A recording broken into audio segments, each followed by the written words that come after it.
The diamond bracelet hit the marble floor with a sound that shattered Chloe Bennett's entire world. In 3 seconds, she would be called a thief.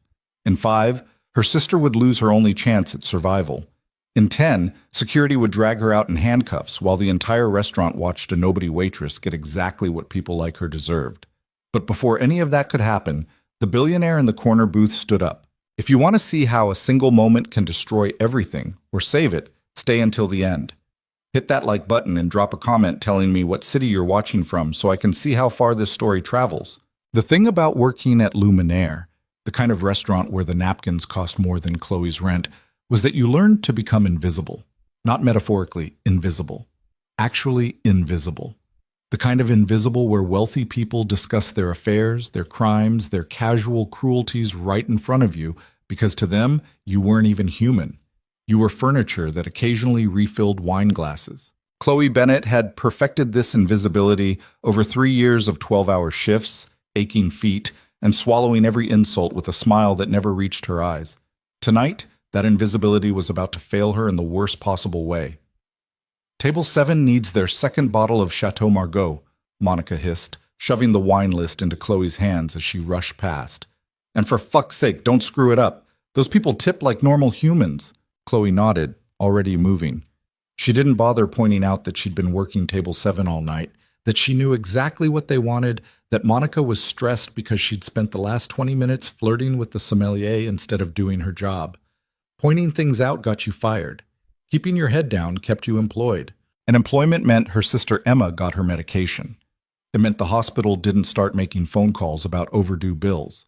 It meant maybe, possibly, if Chloe worked enough doubles and skipped enough meals, there might be enough left over to keep the lights on in their apartment for another month. The wine was waiting at the bar. Chloe grabbed it carefully, $800 worth of liquid that probably tasted like every other wine to her untrained palate, but apparently justified the price tag because some dead French guy's great-great-grandson had stepped on the grapes personally or something. She was halfway to table 7 when she saw him. The man in booth 12. He'd been there for 2 hours, barely touching the food in front of him, his attention focused on a tablet that reflected cold blue light across sharp features that looked like they'd been carved from expensive marble. Dark hair, darker eyes, the kind of bone structure that belonged on magazine covers, except there was something wrong about it. Something too controlled. Like he was holding himself together through sheer force of will. Chloe had learned to read people. When your tips determined whether you ate that week, you got good at knowing who wanted conversation, who wanted silence, who wanted you to laugh at their jokes, who wanted you to pretend they didn't exist.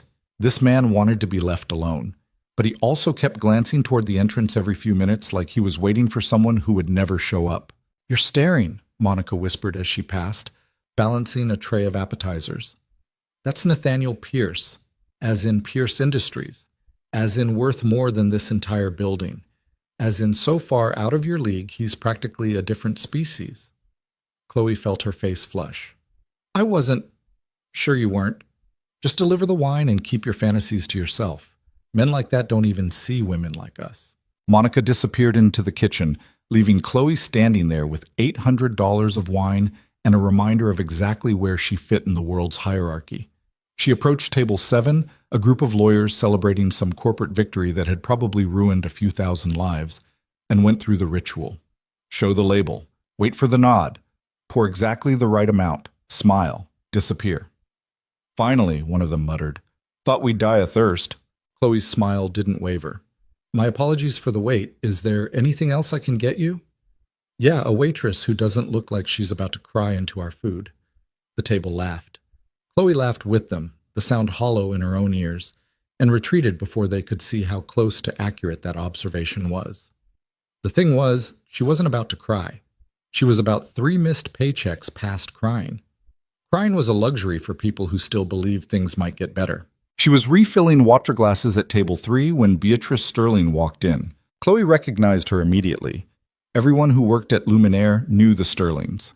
Old money, older cruelty, the kind of family that had been wealthy so long they'd forgotten what it felt like to be human. Beatrice Sterling specifically had a reputation for getting waitstaff fired for entertainment. Last month, she'd complained that her soup was too hot. The week before, too cold. The week before that, the wrong temperature entirely. which apparently existed as a separate category from hot and cold. The chef had added a note to her file. Impossible to please, impossible to refuse service, impossible woman.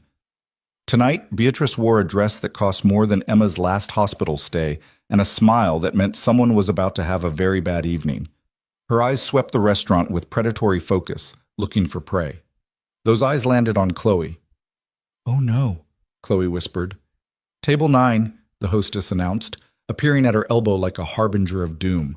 "Your section. Can't Monica? Monica's slammed. You've got it." Chloe wanted to argue, wanted to explain that Beatrice Sterling was the kind of customer who found fault in perfection, who seemed to gain actual sustenance from watching people squirm, who had once made a waitress cry so hard she'd quit on the spot. But arguing meant losing this job, and losing this job meant losing Emma. So Chloe picked up a menu, straightened her shoulders, and walked into the firing line. "Good evening, Miss Sterling. Welcome back to Luminaire." Beatrice looked up slowly, her gaze traveling from Chloe's scuffed shoes to her tired eyes with the kind of assessment usually reserved for livestock. "Do I know you?" "I've served you before, ma'am." "Have you?" Not a question, a dismissal. "How utterly forgettable you must be." Chloe's smile felt like broken glass in her mouth. "Can I start you with something to drink?" "Can you? I don't know. Can you? Or will you bring me something room temperature and insist it's acceptable?" "I'll bring you exactly what you order, Ms. Sterling." "Well, aren't you confident?" Beatrice's smile sharpened.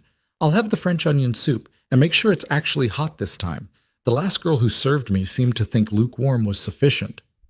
"The last girl who served you got fired," Chloe thought. "Of course. Anything else?" "Not from you. Send over someone competent to take my actual order." Chloe nodded, retreated, relayed the message to the kitchen with hands that shook just slightly. The chef, a temperamental artist named Marcus who'd worked in Michelin-starred restaurants across Europe, rolled his eyes. "Sterling? Fantastic. She's going to send it back at least twice." "Make it perfect anyway?" "I always make it perfect. That's never been the problem." The soup came out exactly 7 minutes later, the cheese perfectly browned, the broth so hot it was still bubbling at the edges. Chloe carried it carefully, watching every step, praying to every deity she didn't believe in that nothing would go wrong. She was 3 steps from table 9 when Beatrice shifted in her seat. Later, Chloe would replay this moment 1,000 times, would analyze every micro-movement, every tell, would realize that Beatrice had glanced toward her, calculated the distance, and moved deliberately. But in the moment, all Chloe saw was the woman's arm jutting out directly into her path. The collision was inevitable. The tray tilted. The soup launched itself through the air in a graceful arc that seemed to happen in slow motion. And Beatrice Sterling, with reflexes that suggested this wasn't her first time orchestrating such a disaster, leaned directly into the trajectory. The soup hit her chest with a sound like judgment. Beatrice screamed. The entire restaurant went silent. "You clumsy bitch!" Beatrice surged to her feet, soup dripping down her designer dress, her face contorted with enrage that was at least 60% performance. "You threw that at me!" "I didn't. You moved. Chloe heard herself stammering, watched her own hands shake, felt the weight of 300 eyes judging her guilty before she could even mount a defense. "Manager! Someone get me the manager right now!" Richard Chen appeared within seconds, his expression already apologetic before he even knew what had happened. That was his job. Apologize first. Ask questions, never. Keep the wealthy customers happy no matter what. "Miss Sterling, I am so terribly sorry." "Sorry? This incompetent fool just assaulted me with boiling soup. Look at this dress. Look at it. Do you have any idea what this cost?" "We'll cover the cleaning, of course, and your meal tonight is completely—" "I don't want a free meal, you idiot. I want her fired, and I want her arrested." The floor dropped out from under Chloe's world. "What? No, I didn't. It was an accident." "An accident? You walked straight at me and threw soup on me deliberately. Everyone saw it."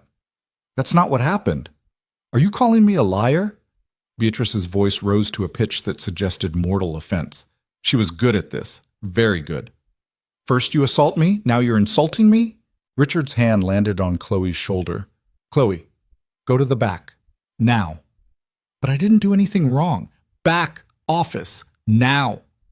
Chloe stumbled backward, tears finally breaking through her carefully maintained composure, and she probably would have made it to the kitchen if Beatrice hadn't delivered the killing blow. Wait. The word cut through the chaos like a blade. Before she goes anywhere, someone needs to check her pockets. The restaurant, already silent, somehow found a deeper silence. I'm sorry, Richard said. My bracelet. The diamond bracelet I was wearing when I sat down. Beatrice held up her bare wrist. It's missing, and the only person who's been near my table is her. The accusation hung in the air like poison. Chloe's mind went blank with shock. I didn't take anything. I wouldn't. Check her pockets, Beatrice repeated. Or should I call the police and have them do it? This is insane, Chloe whispered. I'm not a thief. Richard, either you search her or I'm calling 911 right now. The manager's face had gone gray. His job was keeping rich people happy. His job was definitely not protecting a waitress, even an innocent one, from a Sterling. Chloe, he said quietly, empty your pockets. You can't be serious. Empty your pockets. The world tilted. This wasn't happening. This couldn't be happening. Chloe had worked here for 3 years. She'd been nothing but reliable, punctual, professional. She'd never stolen so much as a packet of sugar. But none of that mattered because Beatrice Sterling said she was a thief, and Beatrice Sterling's accusations carried the weight of old money and older connections. Chloe's hands were shaking so badly she could barely reach into her apron. She pulled out the contents one by one. Notepad, pen, 3 crumpled dollar bills, her tips from lunch shift, her phone with its cracked screen, no bracelet. See? There's nothing. Check the other pocket, Beatrice insisted. Chloe did. Empty except for a packet of pain medication she'd been saving for when her shift ended and her feet finally had permission to hurt. She must have hidden it somewhere, Beatrice said. Check the... That's enough. The voice came from across the restaurant. Deep. Quiet. Carrying the kind of authority that made everyone turn before they consciously decided to. Nathaniel Pierce stood up from booth 12. He'd been so still, so invisible in his corner, that Chloe had almost forgotten he was there. But now he moved with the kind of confidence that came from owning rooms just by walking into them. Mr. Pierce, Richard stammered. Sir, this doesn't concern... It concerns me when I watch someone manufacture a crime in real time. Nathaniel crossed the restaurant and measured steps. Ms. Sterling, your bracelet isn't missing.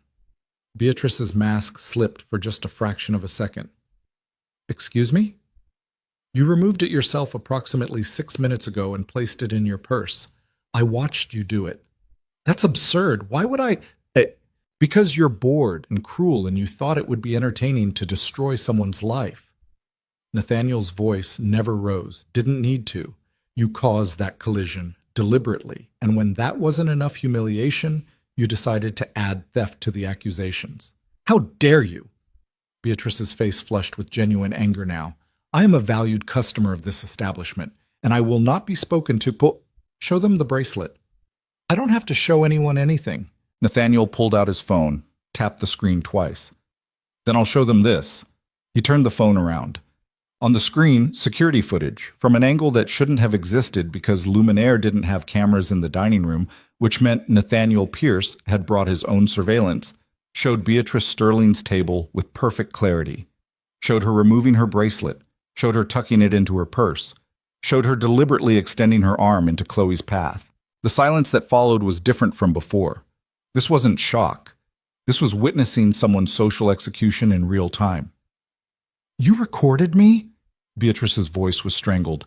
That's illegal. It's perfectly legal, actually. Single-party consent state. And I'm happy to share this with the police if you'd like to continue claiming theft occurred. Richard looked like he wanted to disappear into the floor. Ms. Sterling, perhaps we should... Don't you dare side with them. Beatrice grabbed her purse, movements jerky with rage and humiliation. This is the last time I set foot in this pathetic restaurant. You've just lost the Sterling family's business permanently. I'll survive the loss, Nathaniel said mildly. You'll what? I own this building. The restaurant leases from me. So when you say the Sterling family won't be returning, what I hear is that I won't have to listen to you abuse my staff anymore. That sounds like a win. He owned the building. Chloe's mind struggled to process this information alongside everything else that had just happened. Nathaniel Pierce owned Luminaire's building, which meant he owned dozens of buildings, which meant Beatrice made a sound somewhere between a shriek and a sob, and fled the restaurant with the kind of dramatic exit that would fuel society gossip for weeks. The remaining diners slowly returned to their meals, conversations resuming in hushed tones that would definitely be about what they'd just witnessed. Richard stood frozen, clearly trying to calculate the social and financial implications of the last 5 minutes. And Chloe just stood there, still shaking, still holding her empty pockets open, like evidence of innocence that apparently hadn't been enough. Nathaniel turned to her. Up close, his eyes were darker than she'd thought, tired, haunted by something that had nothing to do with tonight's drama. "You all right?" The question was so unexpected, so genuinely concerned, that Chloe almost laughed. "I just got accused of assault and theft in front of 300 people. I know. I asked if you're all right." Her voice cracked. "I don't know." "Richard." Nathaniel didn't look at the manager. "You're fired." Richard's face went white. "Sir, I was just trying to You were trying to protect a customer at the expense of your employee.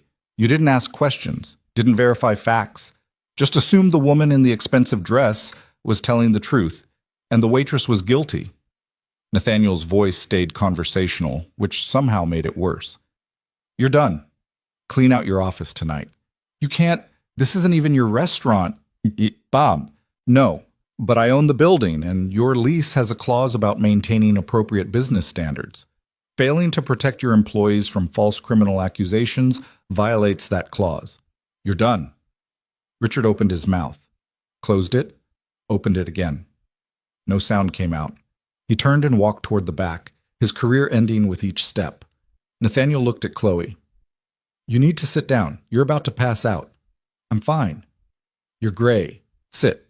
He guided her to booth 12, his booth, and she was too numb to resist. The leather was soft, expensive, the kind of seat she'd never sat in during 3 years of working here. A glass of water appeared in front of her.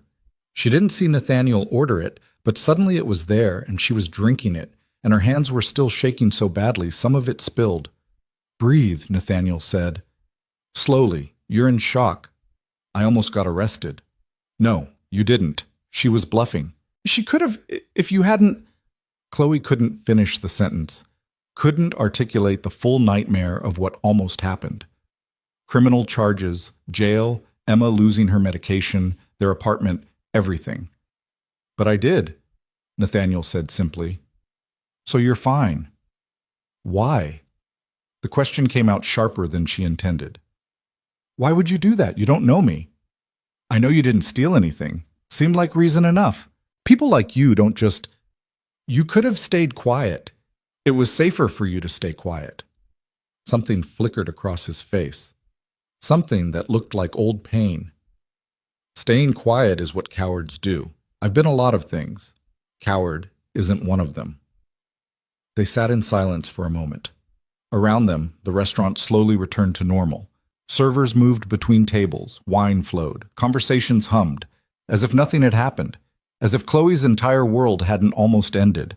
"I need to get back to work," she said finally. "You're not working tonight. You're in shock." "I need the money."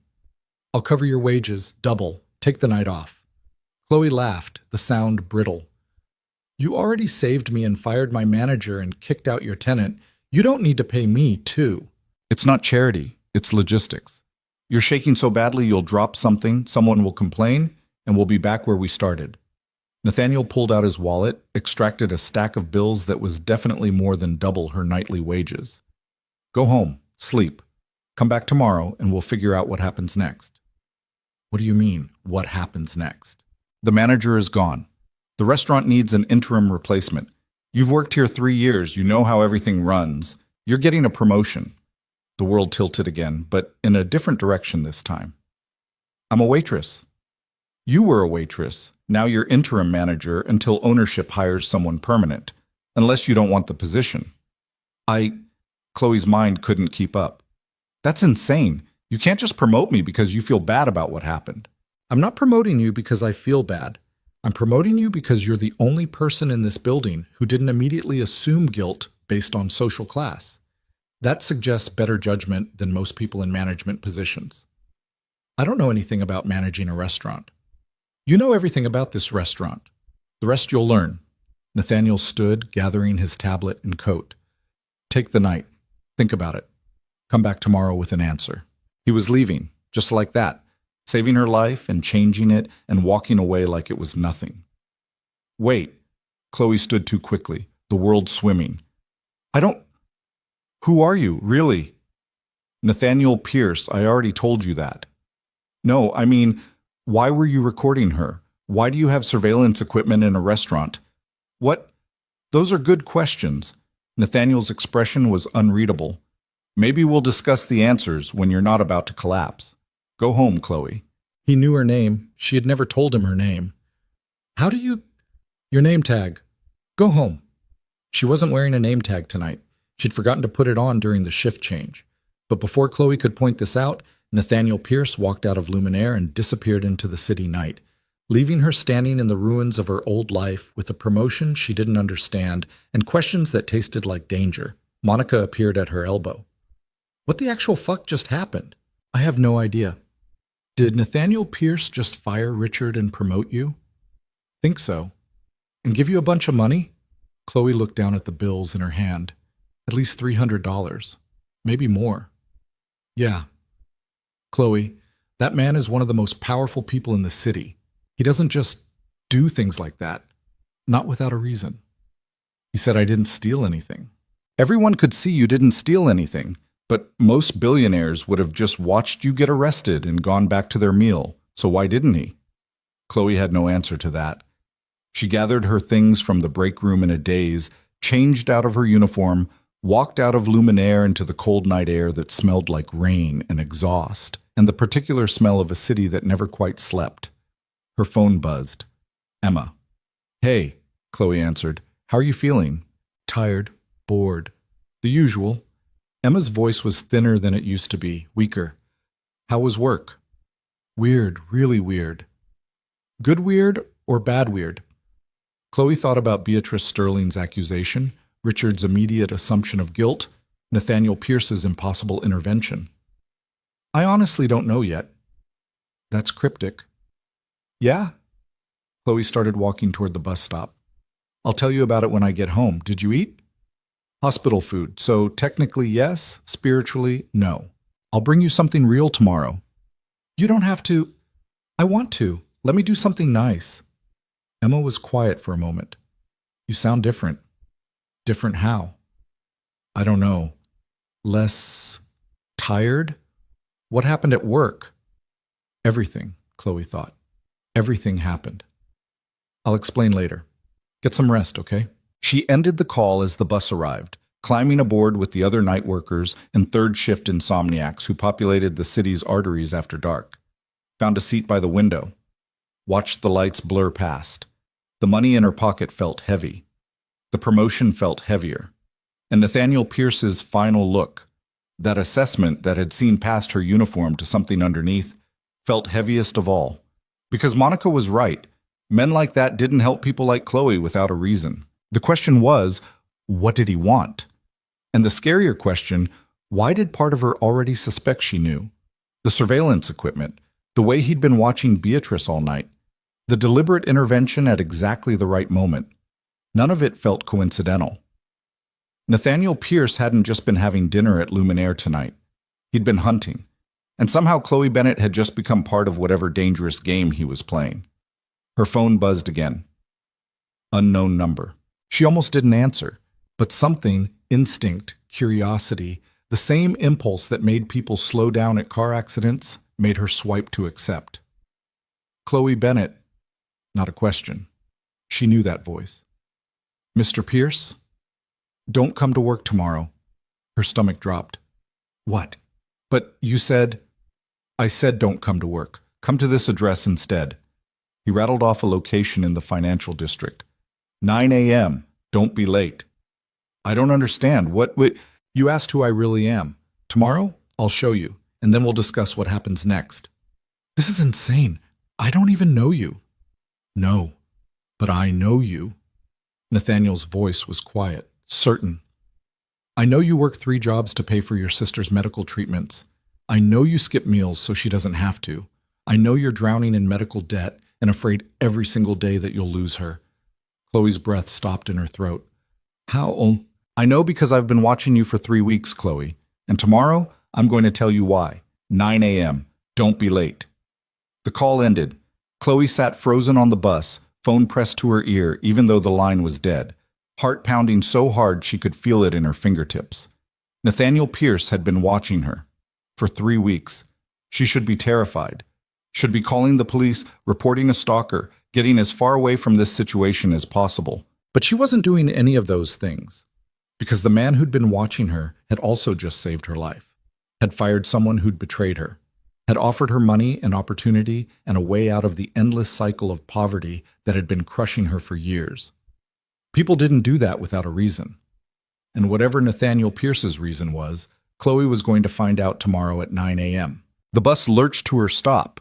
She got off, walked the 3 blocks to her apartment building, climbed the 4 flights of stairs because the elevator had been broken for a month and the landlord didn't care, unlocked her door, stepped into the tiny studio that smelled like mildew and the neighbors cooking and the particular scent of desperation that came from living paycheck to paycheck. She should sleep, should process everything that happened, should think carefully about whether meeting a billionaire who admitted to stalking her was the stupidest decision she'd ever make.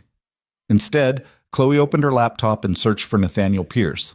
The internet had a lot to say about him. Business empire worth billions. Industries ranging from real estate to tech to private security. Wife died in a car accident 4 years ago.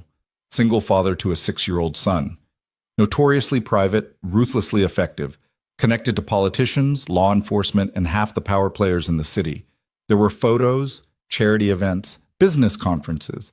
Always the same expression, controlled, distant, like he was performing the role of Nathaniel Pierce rather than actually being him, except in one photo, buried deep in a society column from 18 months ago.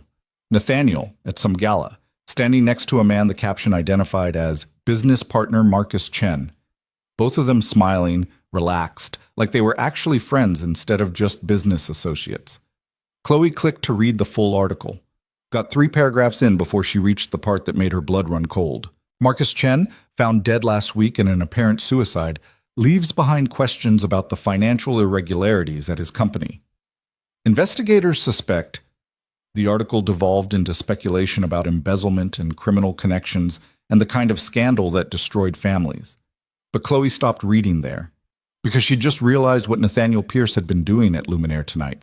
He hadn't been there for dinner. He'd been there because Beatrice Sterling was connected to his dead business partner's scandal somehow. And if Nathaniel had been watching Chloe for 3 weeks, if he deliberately intervened tonight, if he wanted to meet tomorrow to explain everything, then whatever he needed from her was dangerous enough that he'd spent weeks preparing for this exact moment. Chloe closed the laptop, stared at her reflection in the dark screen. She should run. Should forget the promotion, forget the money, forget Nathaniel Pierce and his surveillance equipment, and his dead business partner. But Emma needed medication, needed treatments, needed someone to fight for her. And Chloe Bennett had been invisible her whole life, overlooked, underestimated, dismissed as irrelevant by everyone who mattered. Maybe that invisibility was finally worth something. Maybe the billionaire in the corner booth hadn't been watching her because he was dangerous. Maybe he'd been watching her because she was exactly what he needed. Tomorrow at 9 a.m., she'd find out which. And despite every logical part of her brain screaming that this was insane, reckless, potentially fatal, Chloe already knew she was going to show up, because sometimes the most dangerous choice was also the only choice that mattered. She set 3 alarms on her phone, laid down on her worn mattress, closed her eyes, and dreamed of diamond bracelets that weren't stolen, soup that landed exactly where it was aimed, and a man with dark eyes who watched invisible women and saw something worth saving. Chloe didn't sleep. She lay in the dark listening to the building creak and settle around her, watching the hours crawl past on her phone screen, running through every possible scenario of what tomorrow might bring. Most of them ended badly. A few ended catastrophically. None of them ended with her walking away unscathed. By the time her first alarm went off at 7, she'd been staring at the ceiling for 3 hours straight, The address Nathaniel had given her was in the financial district, which meant taking 2 buses and walking 6 blocks in shoes that were already falling apart. Chloe stood in front of her closet, if you could call 3 wire hangers and a cardboard box a closet, and tried to figure out what you wore to meet a billionaire who'd admitted to stalking you. Her work uniform was out. The jeans with the hole in the knee were worse. That left the black pants she'd bought at a thrift store 2 years ago, and a gray sweater that had seen better days, but at least didn't have any visible stains. Professional enough to not look homeless. Cheap enough to remind everyone exactly where she stood in the hierarchy. She was out the door by 8, clutching a travel mug of coffee she'd made from ground she'd used twice already because buying fresh wasn't in the budget this week. The buses were packed with morning commuters. People in actual suits reading actual newspapers, living actual lives that didn't involve choosing between electricity and groceries.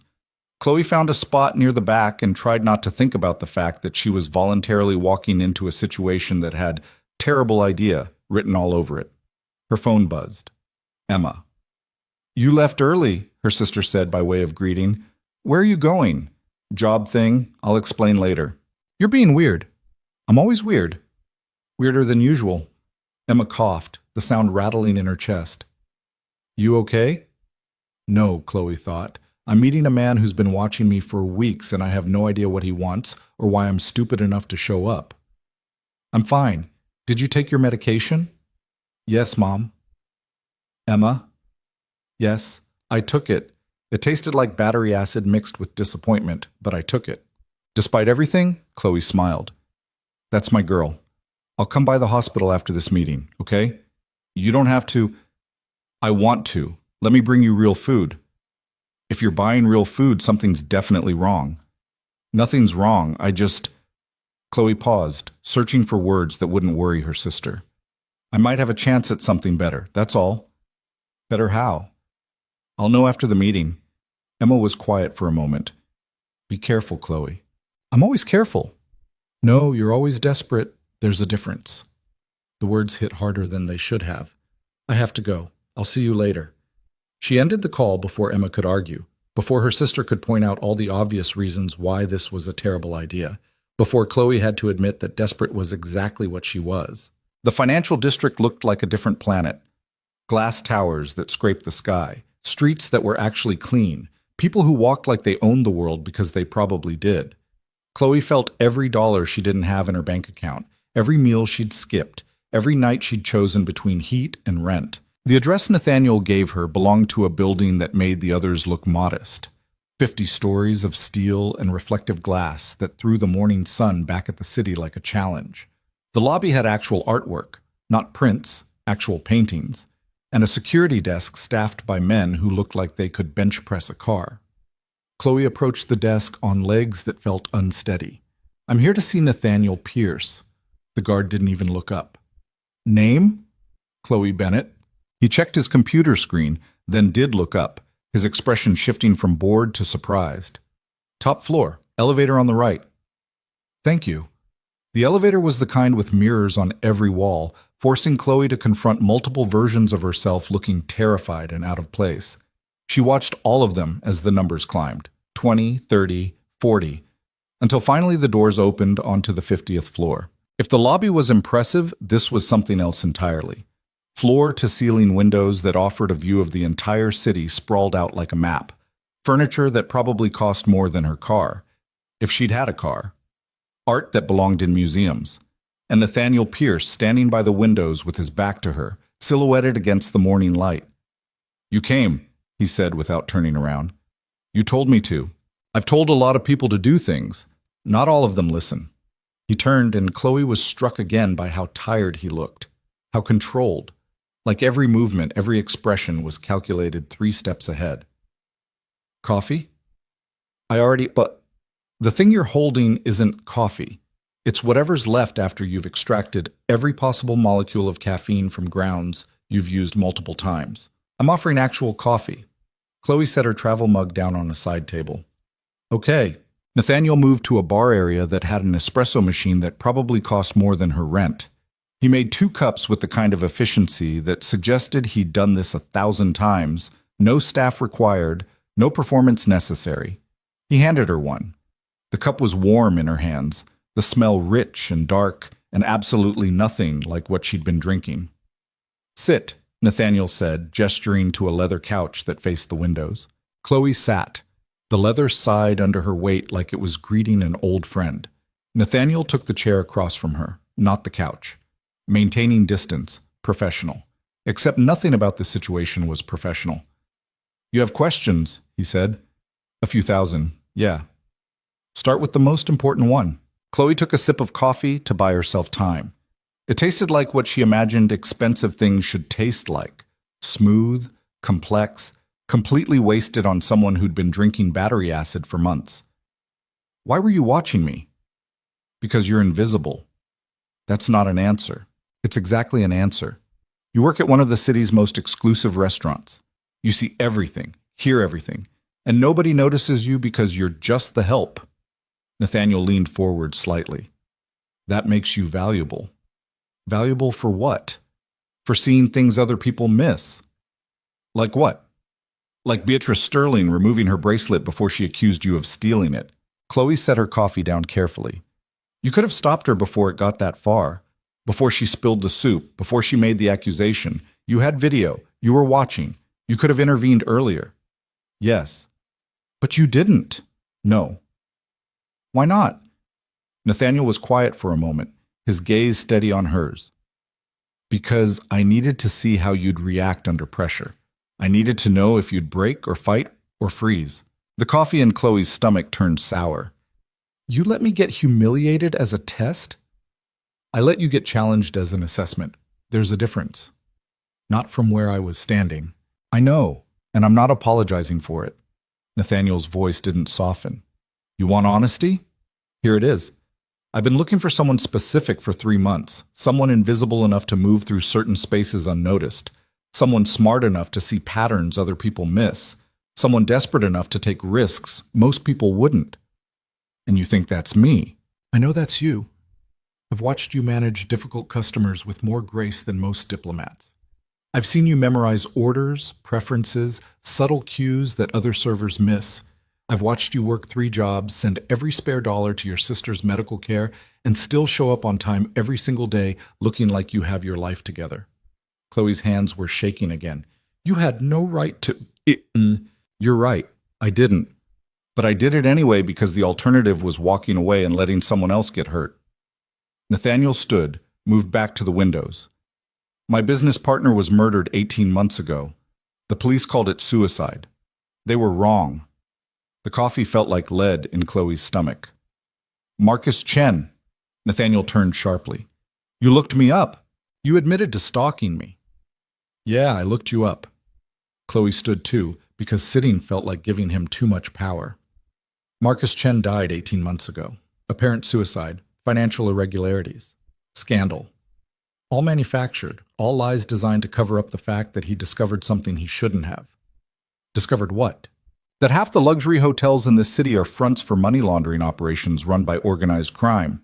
That the Sterling family, old money, old connections, old enough to be considered untouchable, are at the center of it. Nathaniel's voice stayed level, but something flickered in his eyes. Grief, rage, both. Marcus tried to expose them. They killed him and made it look like he'd killed himself out of shame. The room felt smaller suddenly, colder.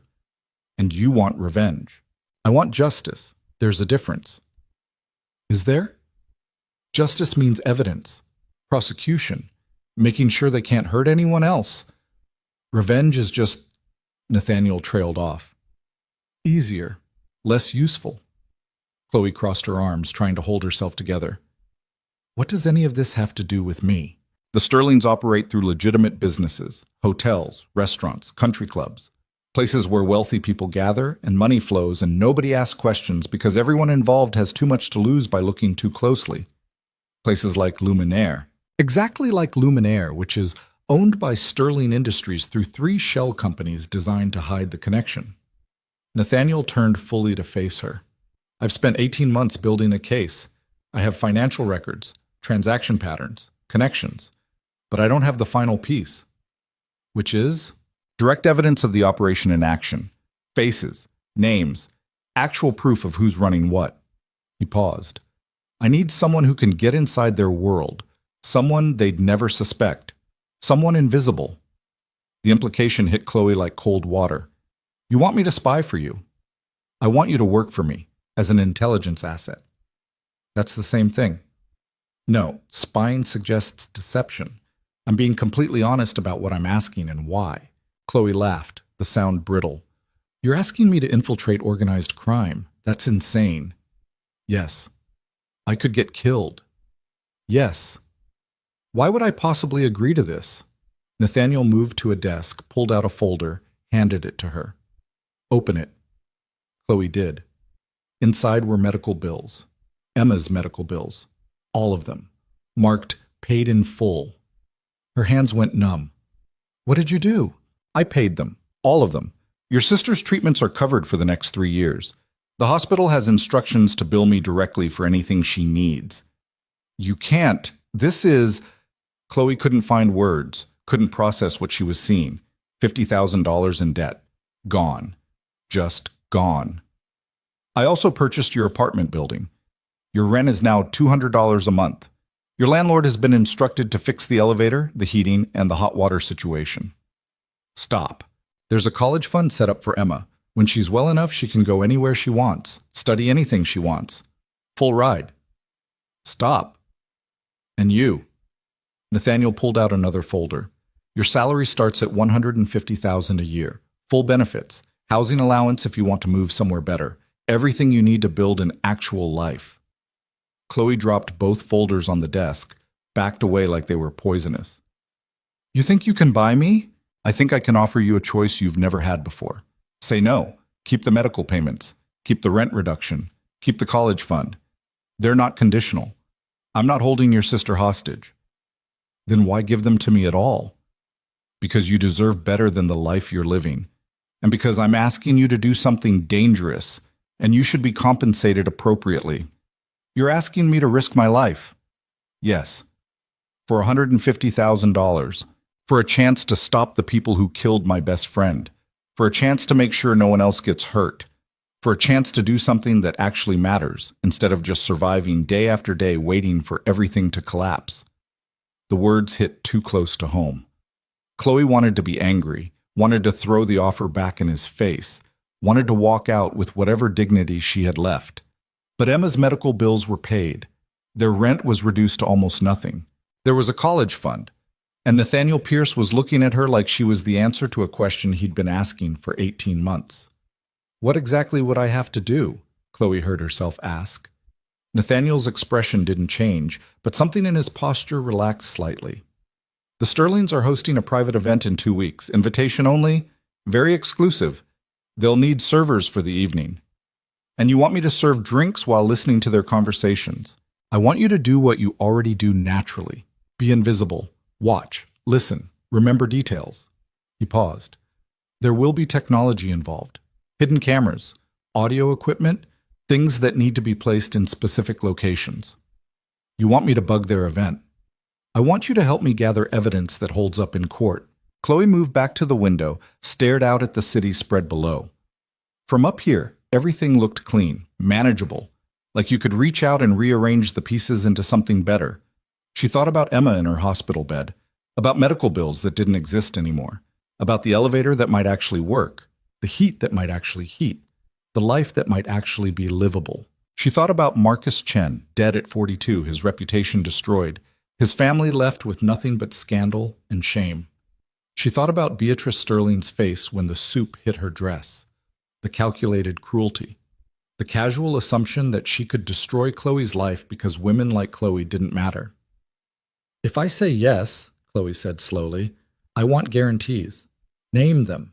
Emma never finds out. No matter what happens, she doesn't know about this. Agreed. If something goes wrong, if I get caught, if they figure out what I'm doing, you get me out. Immediately. No exceptions. Already planned for.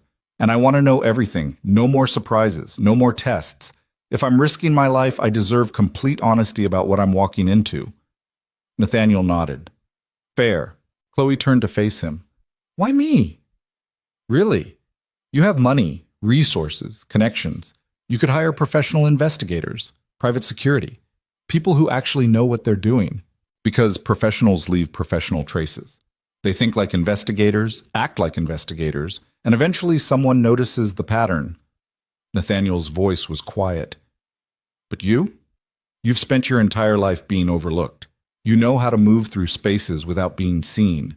You know how to read people because your tips depended on it. You know how to survive hostile environments because you've been doing it for years. That doesn't make me qualified for this. It makes you perfect for this. The Sterlings are looking for threats from people they consider equals. They're not looking for threats from the help. The word help stung, even though Chloe knew he didn't mean it as an insult.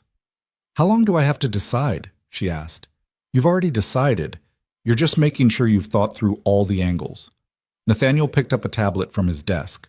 Training starts tomorrow, 6 a.m., same address. Wear comfortable clothes you can move in. I haven't said yes. Yes, you have. The moment you asked what you'd have to do instead of walking out, you said yes. He held out the tablet. This has everything you need, background on the Sterling family, details about their operation, photos of key players, study it tonight, memorize faces. Tomorrow we start turning you into someone they'll never suspect. Chloe took the tablet. It was heavier than it looked. Or maybe that was just the weight of what she was agreeing to. What if I'm not good enough? The question came out smaller than she intended. What if I mess up and people get hurt? Then I take the blame and you walk away clean. That's the deal. That's not how blame works. It is when I have enough lawyers to make it work that way.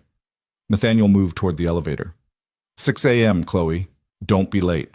The elevator doors opened, closed. Chloe was alone in the enormous office with a tablet full of secrets and a choice that wasn't really a choice at all. She looked at the screen. The first file was labeled Sterling Family Tree. She opened it. Beatrice Sterling's photo stared back at her. Beautiful. Wealthy. Absolutely certain of her place in the world. Chloe had spent her entire life being invisible to women like Beatrice. Maybe it was time to make that invisibility count for something. She gathered her things, took the elevator down, walked out into the morning sun that felt different than it had an hour ago. Brighter, sharper, like the whole world had shifted slightly off its axis. Her phone rang. Unknown number. She answered it anyway. Chloe Bennett? A woman's voice. Professional, neutral. Yes? This is Mercy General Hospital. I'm calling about Emma Bennett's account. Chloe's heart stopped. Is she okay? She's fine. I'm calling because there's been a significant change to her account status. All outstanding balances have been paid in full, and we've received authorization for ongoing treatment coverage through a private benefactor. I know. I just found out. Oh, good. I wanted to make sure there hadn't been a mistake. This is highly unusual. Yeah, Chloe said. It is. She ended the call, stood on the sidewalk while business people flowed around her like water around a stone, and tried to process the fact that her life had just changed completely in the space of 90 minutes. Emma's bills were paid. Their rent was manageable. There was a future that didn't involve drowning slowly in debt and fear. All she had to do was infiltrate a criminal organization and gather evidence against people who'd already murdered at least one person. Chloe laughed. Couldn't help it. The whole situation was so absurd, so impossible, so completely insane that laughter was the only reasonable response. A passing businessman gave her a wide berth, clearly concerned about the woman laughing to herself on the sidewalk. She didn't care. For the first time in years, Chloe Bennett had options. They were dangerous options, possibly suicidal options, but they were hers. She took the bus to the hospital, the tablet heavy in her bag, the taste of expensive coffee still on her tongue. Emma was awake when Chloe arrived, reading a book that was mostly medical jargon Chloe didn't understand. Hey, Emma said, setting it aside. How'd the meeting go? Complicated. That's not an answer. It's the only one I've got right now. Chloe sat in the visitor's chair she'd occupied during so many long nights. How are you feeling? Like someone who's been pumped full of chemicals designed to kill cells. So, Thursday. Emma studied her sister's face. Something happened. A lot of things happened. Good things? Chloe thought about Nathaniel's offer, the money, the danger, the chance to actually do something instead of just surviving. I think so. Maybe. I don't know yet. You're being cryptic again. I'm being careful. Emma reached over, took Chloe's hand. Her grip was weaker than it used to be. Everything about her was weaker than it used to be. Whatever it is, don't do anything stupid for my sake. I'm not. Yes, you are. You always do.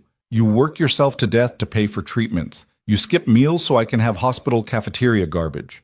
You've put your entire life on hold because I got sick. Emma's eyes were bright. I appreciate it, but I don't want you destroying yourself to save me. You're not a burden, Emma. I didn't say I was. I said don't destroy yourself. There's a difference. Chloe squeezed her sister's hand. What if I told you the medical bills were paid? All of them. And your treatments are covered for the next 3 years. Emma blinked. What? I got a job offer. A good one. Really good. And the benefits include medical coverage for family members. Chloe, what kind of job offers that? The kind that requires some risk. But the pay is worth it. Risk how? I can't explain everything yet, but I promise I'm being smart about this. Emma's expression shifted from surprise to worried. This is connected to last night, isn't it? The weird stuff that happened at work. Maybe. Chloe, I need you to trust me. Can you do that? Her sister was quiet for a long moment. I trust you. I don't trust whatever situation you're walking into. Fair enough. They sat in silence for a while, Chloe holding Emma's hand, both of them watching the afternoon sun crawl across the hospital room floor. Finally, Emma spoke. Whatever you're doing, be careful. You're all I have left. You're all I have too, Chloe said. That's why I'm doing this. She stayed until visiting hours ended, then took the bus home, climbed the stairs to her apartment, locked the door behind her. The tablet sat on her table like a test. Chloe opened it, read every file, studied every photo, learned the names, the faces, the connections that turned wealthy families into criminal enterprises. By the time she finished, it was 3 a.m. and her eyes burned from screen fatigue. But she knew who Richard Sterling was, knew his wife, his mistress, his business associates, knew which hotels he owned, which politicians he funded, which cops were on his payroll. She knew Beatrice Sterling wasn't just a cruel socialite. She was the operation's primary liaison to international buyers, the charming face that made million-dollar deals over charity luncheons. She knew Marcus Chen had been killed because he'd discovered a shipment manifest that didn't match the hotel's inventory records. Such a small discrepancy. Such a fatal one. And she knew Nathaniel Pierce had spent 18 months building a case that would collapse the entire operation if he could just prove it was happening. That's where Chloe came in. Invisible. Unnoticed. Perfect. She set an alarm for 5 a.m. Lay down without bothering to change clothes. Closed her eyes and dreamed of surveillance equipment, hidden cameras, and the particular kind of danger that came from being exactly what someone needed. When the alarm went off 2 hours later, Chloe didn't hesitate.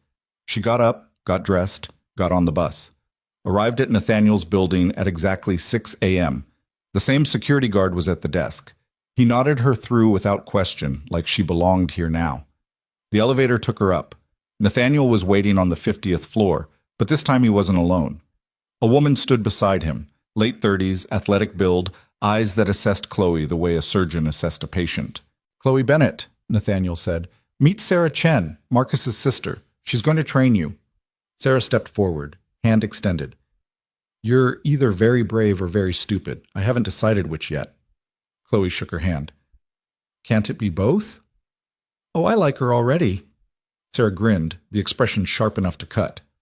Come on, let's see if you survive the first day. She led Chloe to a door Chloe hadn't noticed before, down a hallway that opened into a massive space that looked like a cross between a gym, a hotel suite, and a surveillance command center. Welcome to hell, Sarah said cheerfully. For the next 2 weeks, this is your entire world. We're going to teach you how to move, how to watch, how to survive situations most people don't walk away from. And if I can't learn fast enough, then you die. Sarah's smile didn't waver. But don't worry, we're very good teachers. And Nathaniel says you're a fast learner. Nathaniel appeared in the doorway. She is. She'll be ready. You have a lot of faith in someone you've known for 2 days, Chloe said. I have faith in desperation. It's a better motivator than money. He wasn't wrong. Sarah clapped her hands once. All right, lesson 1. How to be invisible in plain sight. You already know the basics. Now we're going to make you a professional. For the next 6 hours, Chloe learned things she'd never imagined needing to know. How to walk through a room and have nobody remember seeing you. How to position yourself to hear conversations without appearing to listen. How to memorize faces, names, details in the 3 seconds you had while pouring wine. How to place a surveillance device in under 5 seconds without breaking stride. By noon, she was exhausted. By 3 p.m., she was ready to quit. By 6 p.m., she'd placed a bug in a mock hotel room while Sarah timed her and found it in 4 seconds flat. Better, Sarah said. Again. I can't. Again. Chloe did it again and again and again until her hands moved automatically, until the motion was muscle memory, until she could do it in 3 seconds without thinking. Good, Sarah finally said. Tomorrow we work on not looking terrified when someone notices you. I wasn't terrified. You were. Your breathing changed, your pupils dilated, and you shifted your weight like you were getting ready to run. In a real operation, that tells everyone exactly what you're doing. So how do I fix it? Practice. Lots of it. Sarah tossed her a water bottle. Go home, sleep. Be back here at 6 tomorrow. And Chloe? Yeah? Don't think too hard about what you're learning to do. It'll just make you freeze up when it matters. Chloe took the bus home, every muscle aching, her mind buzzing with information she couldn't turn off. Emma called. Chloe let it go to voicemail. She'd call back tomorrow when she had energy to lie convincingly about where she'd been all day. She collapsed into bed fully clothed again, dreamed of placing bugs in penthouse suites while Beatrice Sterling watched with dead eyes. Woke up to her alarm at 5 a.m. Did it all over again. The days blurred together. Training became routine, became second nature. Chloe learned to control her breathing, her expressions, her instinctive fear response. Learned to move through spaces like she belonged there. Learned to plant surveillance devices in bathroom mirrors, under tables, inside decorative objects. Learned that Nathaniel Pierce watched every training session from a control room, analyzing her performance, identifying weaknesses, pushing Sarah to push Chloe harder. On day 8, Sarah brought in actors to play wealthy guests at a party. Don't just place the devices, she instructed. Gather information, read the room, tell me who's sleeping with who, who's nervous, who's lying. Chloe moved through the mock party like a ghost, refilled glasses, cleared plates, listened. Afterward, she recited everything she'd heard. Sarah checked her notes. 90% accurate. The couple by the window weren't having an affair. They were business partners discussing a merger. They held hands under the table. They're also first cousins. Different kind of inappropriate, same gesture. That's disturbing. Rich people are disturbing. Get used to it. Sarah made another note. But good catch. You're learning to see patterns. On day 12, Nathaniel finally joined a training session. He walked into the mock suite while Chloe was placing a device in a lamp. Someone's watching you, he said quietly. What do you do? Chloe's first instinct was to freeze. Her second was to run. She did neither. Instead, she continued adjusting the lamp like she was just making sure it sat properly on the table, then turned with the same neutral expression she'd perfected over 3 years at Luminaire. Is the lighting not right, sir? Nathaniel's expression didn't change. It's fine. Carry on. He left. Sarah appeared from her observation post. Perfect. Exactly perfect. You didn't panic, didn't break character, gave yourself a plausible reason to be touching the lamp. I almost ran. But you didn't. That's what matters. That night, Nathaniel called Chloe into his office. 2 more days, he said. Then you're going in. I'm ready? You're as ready as you're going to be in 2 weeks. Perfect would take 6 months. We don't have 6 months. What changed? Richard Sterling moved up his event timeline. He's hosting the gathering tomorrow night instead of next week. Chloe's stomach dropped. Tomorrow? Tomorrow. Which means your first operation is in 36 hours. Nathaniel handed her a file. Everything you need is in here. Memorize it. Burn it. Tomorrow morning, we'll do a final walkthrough. Chloe took the file with hands that wanted to shake but didn't. And if something goes wrong? Sarah will be on site as backup. I'll be monitoring from a remote location. You'll have an earpiece with a direct line to both of us. And if things go completely sideways, we extract you immediately. You make it sound simple. It's not. But you can do it. Nathaniel paused. Marcus would have liked you. He always respected people who didn't quit. It was the first personal thing Nathaniel had said since this whole thing started. I'm sorry he's dead, Chloe said. So am I. That's why we're doing this. She left with the file, went home, read every page until she had it memorized. Then she burned it in her kitchen sink, watching the paper curl and blacken and turn to ash. Tomorrow night, she'd walk into Richard Sterling's penthouse. Tomorrow night, she'd become someone she'd never been before. Tomorrow night, everything would change. Chloe looked at herself in the bathroom mirror. Same face, same tired eyes. But something was different now. She'd spent her whole life being invisible. Now she was going to weaponize it. The morning of the operation, Chloe threw up twice before she even left her apartment. Sarah had warned her this would happen.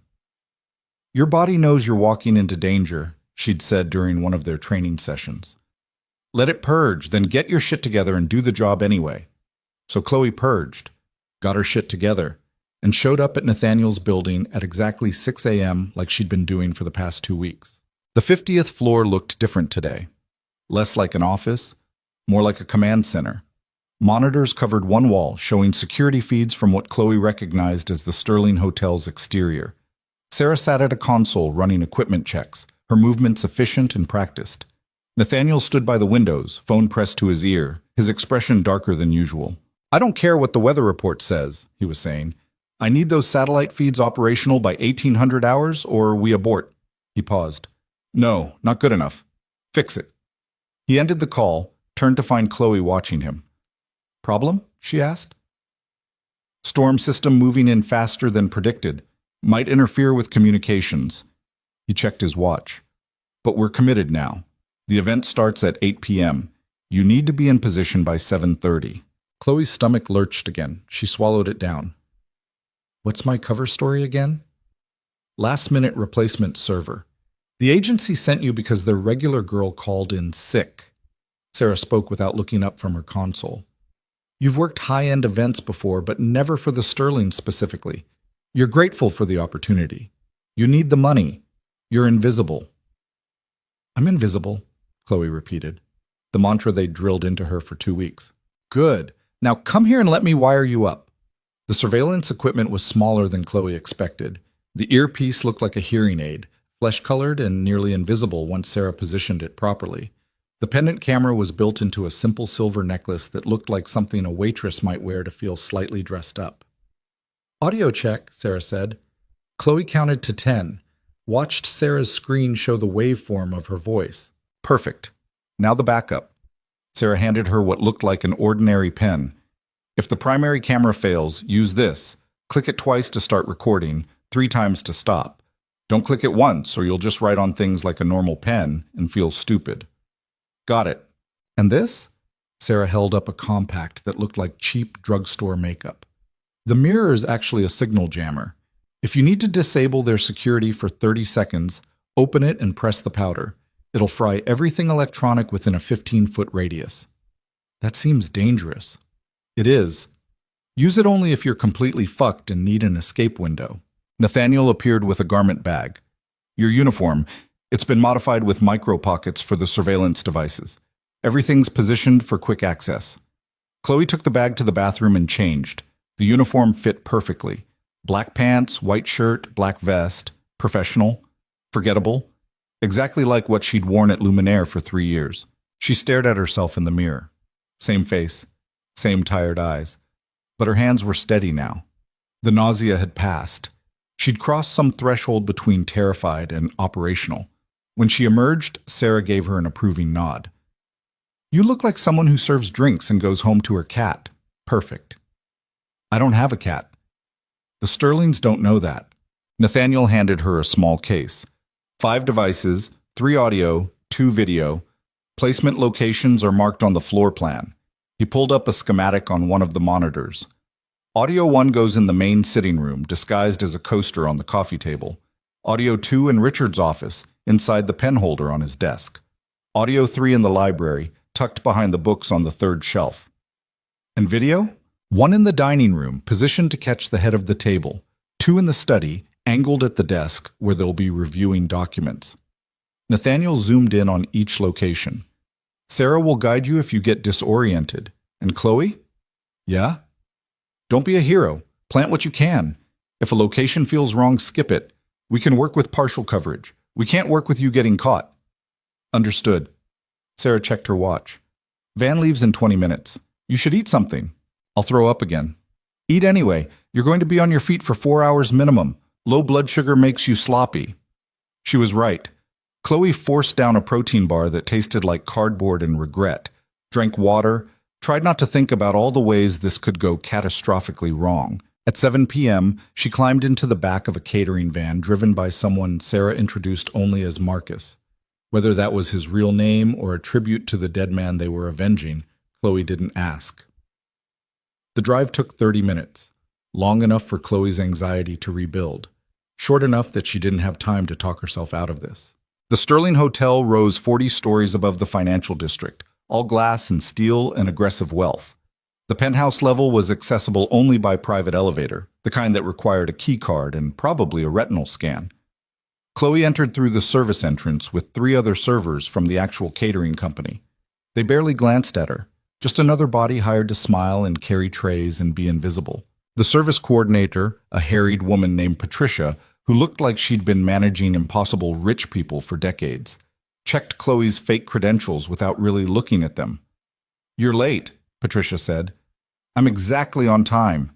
On time is late, early is on time. You must be new. She thrust a tray at Chloe. Champagne, circulate. Don't speak unless spoken to. Don't make eye contact. Don't spill on anyone. The last girl who spilled on Mrs. Sterling got blacklisted from every agency in the city. Yeah, Chloe thought. I remember that girl. Understood. Good. You're serving the main room. Lucas has the dining room. Amanda has the study. Stay in your zones unless instructed otherwise. Sarah's voice crackled in Chloe's earpiece. You're golden. Primary camera is feeding perfectly.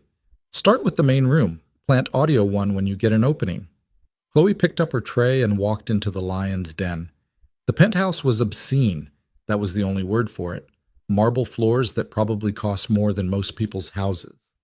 Art that belonged in museums. Floor-to-ceiling windows that offered a view of the entire city glittering below like a promise. And people. Wealthy people in expensive clothes having expensive conversations about expensive things. Chloe recognized some faces from her training materials. Richard Sterling held court near the windows, laughing at something a portly man in a suit was saying. Beatrice circulated with practiced grace, her smile sharp and social. Other faces were new. A severe woman in emerald silk who Sarah identified through the earpiece as Elena Volkov, money launderer extraordinaire. A younger man who looked uncomfortable in his designer suit. Thomas Price, Richard's accountant, probably here against his will. Chloe moved through the crowd offering champagne, smiling her invisible smile, being exactly what they expected a server to be. About time, a woman snapped, grabbing a glass without looking at Chloe's face. Of course, ma'am.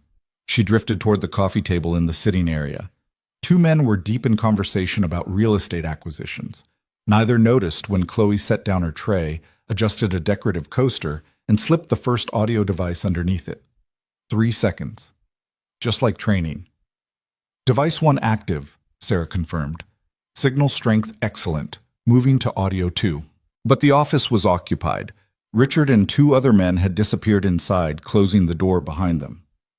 Abort office placement, Nathaniel's voice cut in. Too risky. Move to library instead. Plant audio 3 first, double back for audio 2 if the office clears. Chloe adjusted her route, offering champagne to guests who barely acknowledged her existence. Being invisible had never been easier. These people didn't see servers. They saw ambulatory furniture. The library was empty. Floor-to-ceiling bookshelves, leather chairs, the smell of expensive whiskey and old money. Chloe moved to the 3rd shelf like she was admiring the collection, reached for a book, tucked the device behind it. Audio 3 live, Sarah said. You're doing great. Office is still occupied. Hold position and wait for clearance. So Chloe waited, circulated, offered drinks, listened to conversations about stock portfolios and vacation homes and the best schools for children who would grow up never knowing what it meant to struggle. Beatrice Sterling appeared at her elbow. You look familiar. Chloe's heart stopped, then restarted. Training kicked in. I have one of those faces, ma'am. She kept her voice neutral, her expression pleasant but forgettable. Beatrice studied her for a long moment. No, I've seen you before. I work a lot of these events. Perhaps Luminaire. Beatrice's eyes narrowed. You're the waitress who assaulted me. The room didn't actually tilt, but Chloe felt like it did. I'm sorry, ma'am, but I think you're mistaken. I've never worked at Luminaire. Don't lie to me. I never forget a face. Beatrice's voice rose slightly. Richard, come here. Shit. Chloe, abort, Nathaniel said sharply. Get to the service entrance now. But Richard was already approaching, his expression mildly curious. What's wrong, darling? This server. She's the one from the restaurant. The thief. Ma'am, I really don't know what you're talking about, Chloe said, keeping her voice steady even as her pulse hammered. This is my first time working a Sterling event. Richard looked at her, really looked, and Chloe saw the moment he decided it wasn't worth caring about. Beatrice, you're being paranoid. This girl looks nothing like that waitress. She absolutely... The waitress had dark hair. This one is blonde. He wasn't even looking at Chloe anymore, already dismissing her as beneath his attention. Chloe's hair was dark, had been dark her entire life, but she'd bleached it 2 days ago at Sarah's insistence. Change one major identifying feature. They see what they expect to see. Beatrice looked uncertain now. But her face, all these service people look the same. You're seeing patterns that aren't there. Richard took his wife's arm, steering her away. Come, the Volkov deal needs your touch. They left. Chloe exhaled slowly. Holy shit, Sarah breathed in her ear. That was close. Too close, Nathaniel added. Plant the remaining devices and get out. We have enough. Office is clear, Sarah said. You've got maybe 2 minutes before someone else goes in. Chloe moved quickly, tray balanced on one hand, the other reaching into her vest pocket for audio device 2. The office door was slightly ajar. She pushed it open like she was checking if glasses needed clearing. Empty. Desk covered in papers. Computer still on. Screen showing a spreadsheet with numbers that made Chloe's head hurt. She crossed to the desk, lifted the pen holder, placed the device underneath. 5 seconds. Clean, professional. She was turning to leave when she saw it. A folder on the desk. Open. The header visible. Marcus Chen. Final disposition. Chloe's training said leave. Get out. Don't deviate from the plan. But Marcus Chen was dead because of whatever was in that folder. She pulled out the pen camera, clicked it twice, held it over the open pages for 3 seconds, angling to catch everything. What the hell are you doing? Nathaniel's voice was sharp. I said plant and extract. Documenting. Chloe flipped a page, clicked the pen again. Give me 10 seconds. You don't have 10 seconds. Someone's coming. Chloe heard footsteps in the hallway. Male. Heavy. Moving with purpose. She clicked the pen 3 times to stop recording, shoved it back in her pocket, grabbed 2 empty glasses from the desk. The door opened. A man she didn't recognize walked in, stopped when he saw her. What are you doing in here? Clearing glasses, sir. My apologies.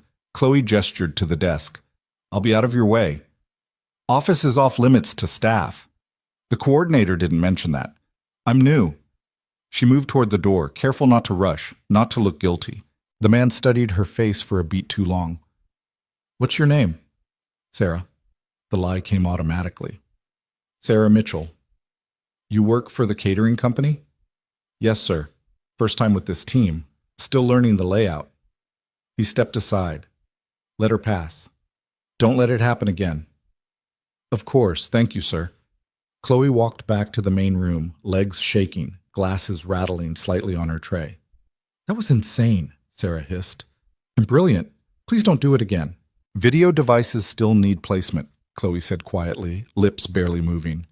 Forget them. You got what we needed. The Chen file is worth more than any surveillance footage. I can do both. Chloe, I can do both. Nathaniel's voice cut through. Dining room is clear. You have 90 seconds. The dining room was set for 12. Crystal glasses. China that probably cost more per plate than Chloe made in a month. She moved to the head of the table, adjusted a flower arrangement, Position video device 1 to catch the entire table. 60 seconds. The study was across the hall. Chloe slipped inside, found the desk, placed video 2 angled at the chair where someone would sit to review documents. 30 seconds. People entering the hallway. Chloe straightened, turned, walked back toward the main room like she had every right to be there. Voices behind her. Showing him the contracts before midnight or the whole deal falls apart. She didn't look back, just kept walking, tray balanced, smile fixed, invisible. All devices active, Sarah confirmed. Full coverage. Get to the service entrance and we'll extract you. But Chloe made the mistake of glancing toward the windows, where Beatrice Sterling stood talking to a man Chloe had seen in the training materials but couldn't quite place. They were too far away for Chloe to hear the conversation, but their body language was wrong. Too familiar. Too intimate for a business discussion. The man's hand rested on Beatrice's lower back. Beatrice leaned in close, laughing at something he said. Richard was across the room, deep in conversation with Elena Volkov, not watching his wife at all. Chloe, move, Nathaniel said. Who's the man with Beatrice? Dark suit, silver hair. Sarah paused. That's Viktor Kozlov, Russian investor. Suspected ties to organized crime, but nothing proven. Why? They're sleeping together. What? How do you... Body language, the way she touches his arm, the way he looks at her when she's not watching. They're definitely sleeping together. File that information and extract now. Chloe moved toward the service corridor. Almost made it. Excuse me. She turned.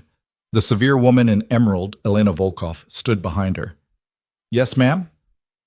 I need a vodka tonic. Light on the tonic. Of course. I'll bring that right to you. See that you do. Elena's gaze traveled over Chloe's face, lingering just slightly too long. You're new. First event with this team. Elena turned away, dismissing her. Chloe made the drink, delivered it, finally reached the service corridor. Patricia was there, checking her clipboard. You can leave after final cleanup at 11. We need all hands for... I have another event across town at 10:30, Chloe interrupted. The agency double booked me. I have to leave now or I'll be late. Patricia looked annoyed but not suspicious. Fine, go. You're not on my regular team anyway. Chloe grabbed her bag from the staff room, changed out of her vest, walked out of the Sterling Hotel through the service entrance like she did this every night. Marcus, the driver, was waiting. Chloe climbed into the van, collapsed against the seat, and finally let herself shake. You did good, Marcus said, pulling into traffic. I almost got caught 3 times. Almost doesn't count. You got the devices placed and got out clean. The drive back to Nathaniel's building took forever, and no time at all. Chloe's brain felt stuffed with information, images, details that wouldn't stop replaying. Sarah met her at the door to the 50th floor. Give me the pen. Chloe handed it over. Sarah immediately connected it to her console, pulled up the footage. The Chen file appeared on screen, pages of documents, financial records, emails, a photograph of Marcus Chen's body. Chloe looked away. This is it, Sarah breathed. This is the evidence we needed. Look, transaction records tying the Sterling hotels directly to offshore accounts, shipping manifests for goods that were never declared. And this? She pointed to an email. Richard discussing Marcus's accident with Viktor Kozlov. Nathaniel appeared, reading over Sarah's shoulder. His expression didn't change, but something in his posture shifted, settled. We have them, he said quietly. Not yet. Sarah pulled up another screen. We have evidence of financial crimes, but we need them discussing it on tape, admitting what they did. The audio devices are picking up ambient conversation, but nothing incriminating yet. These people aren't stupid. They're not going to confess to murder while servers circulate. So what now? Chloe asked. Nathaniel turned to her. Now you go home, rest. We monitor the feeds and wait for them to get comfortable enough to talk. That could take weeks. Could take hours. We don't know. He paused. But you did your job. Perfectly. Everything else is on us. Chloe should have felt relieved. Should have been happy to step back, let the professionals handle it. Instead, she felt restless, unfinished. The affair, she said. Beatrice and Viktor. Does that matter? Sarah and Nathaniel exchanged a look. Potentially, Sarah said slowly. If Victor is involved in the operation, and if Beatrice is sharing information with him that Richard doesn't know about, then there's conflict in the organization, Nathaniel finished, which makes people sloppy, paranoid, more likely to say things they shouldn't. So we exploit it. We monitor it. There's a difference. Chloe nodded, but she was already thinking, already seeing the pieces move on a board that was bigger than she'd realized. Marcus drove her home. She climbed the stairs to her apartment. The elevator was actually working now, but she needed the physical exertion to process everything. Inside, she locked the door, turned on the shower as hot as it would go, stood under the spray until her skin burned and her mind stopped racing. She'd done it. Walked into a criminal organization's headquarters, planted surveillance devices, photographed evidence, and walked out without getting caught. Well, almost without getting caught. Beatrice had recognized her. If Richard hadn't been so casually dismissive, if he'd looked closer, if Chloe's hair had still been dark. But it wasn't. And he hadn't. And she'd survived. Chloe dried off, changed into actual pajamas for the first time in 2 weeks, lay down in bed. Her phone buzzed. Emma. Hey, Chloe answered. You sound different. Different how? I don't know, less tired, more, I don't know, something. Just had a long day at the new job. The mysterious job you still won't tell me about. It's not mysterious, it's just boring corporate stuff. Chloe. Emma. Her sister sighed. Fine. Keep your secrets, but I'm getting discharged tomorrow. Chloe sat up. What? Already? Apparently when your bills are paid in full and your treatment is covered, they stop finding reasons to keep you in the hospital. Emma's voice was lighter than it had been in months. I can come home. Emma, that's amazing. Yeah, it is. A pause. This job of yours, it's real, right? The benefits, the coverage, all of it? It's real. And you're safe? Chloe thought about Beatrice's suspicious stare, Elena's assessing gaze, the man who'd caught her in Richard's office. I'm safe, she lied. They talked for another 10 minutes before Emma got tired. Chloe promised to pick her up from the hospital tomorrow, bring real food, get their apartment ready for Emma to actually live in instead of just visiting between treatments. After they hung up, Chloe lay in the dark and tried to remember the last time Emma had sounded that hopeful. Couldn't.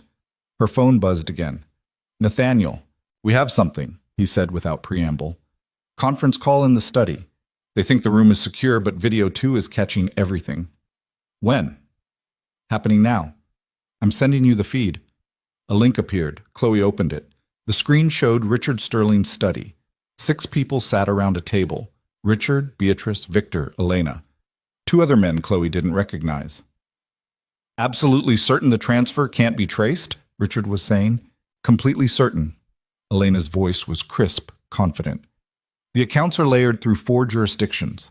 Even if someone got suspicious, they'd need years and a team of forensic accountants to untangle it. And the Chen situation is permanently resolved? Chloe's breath caught.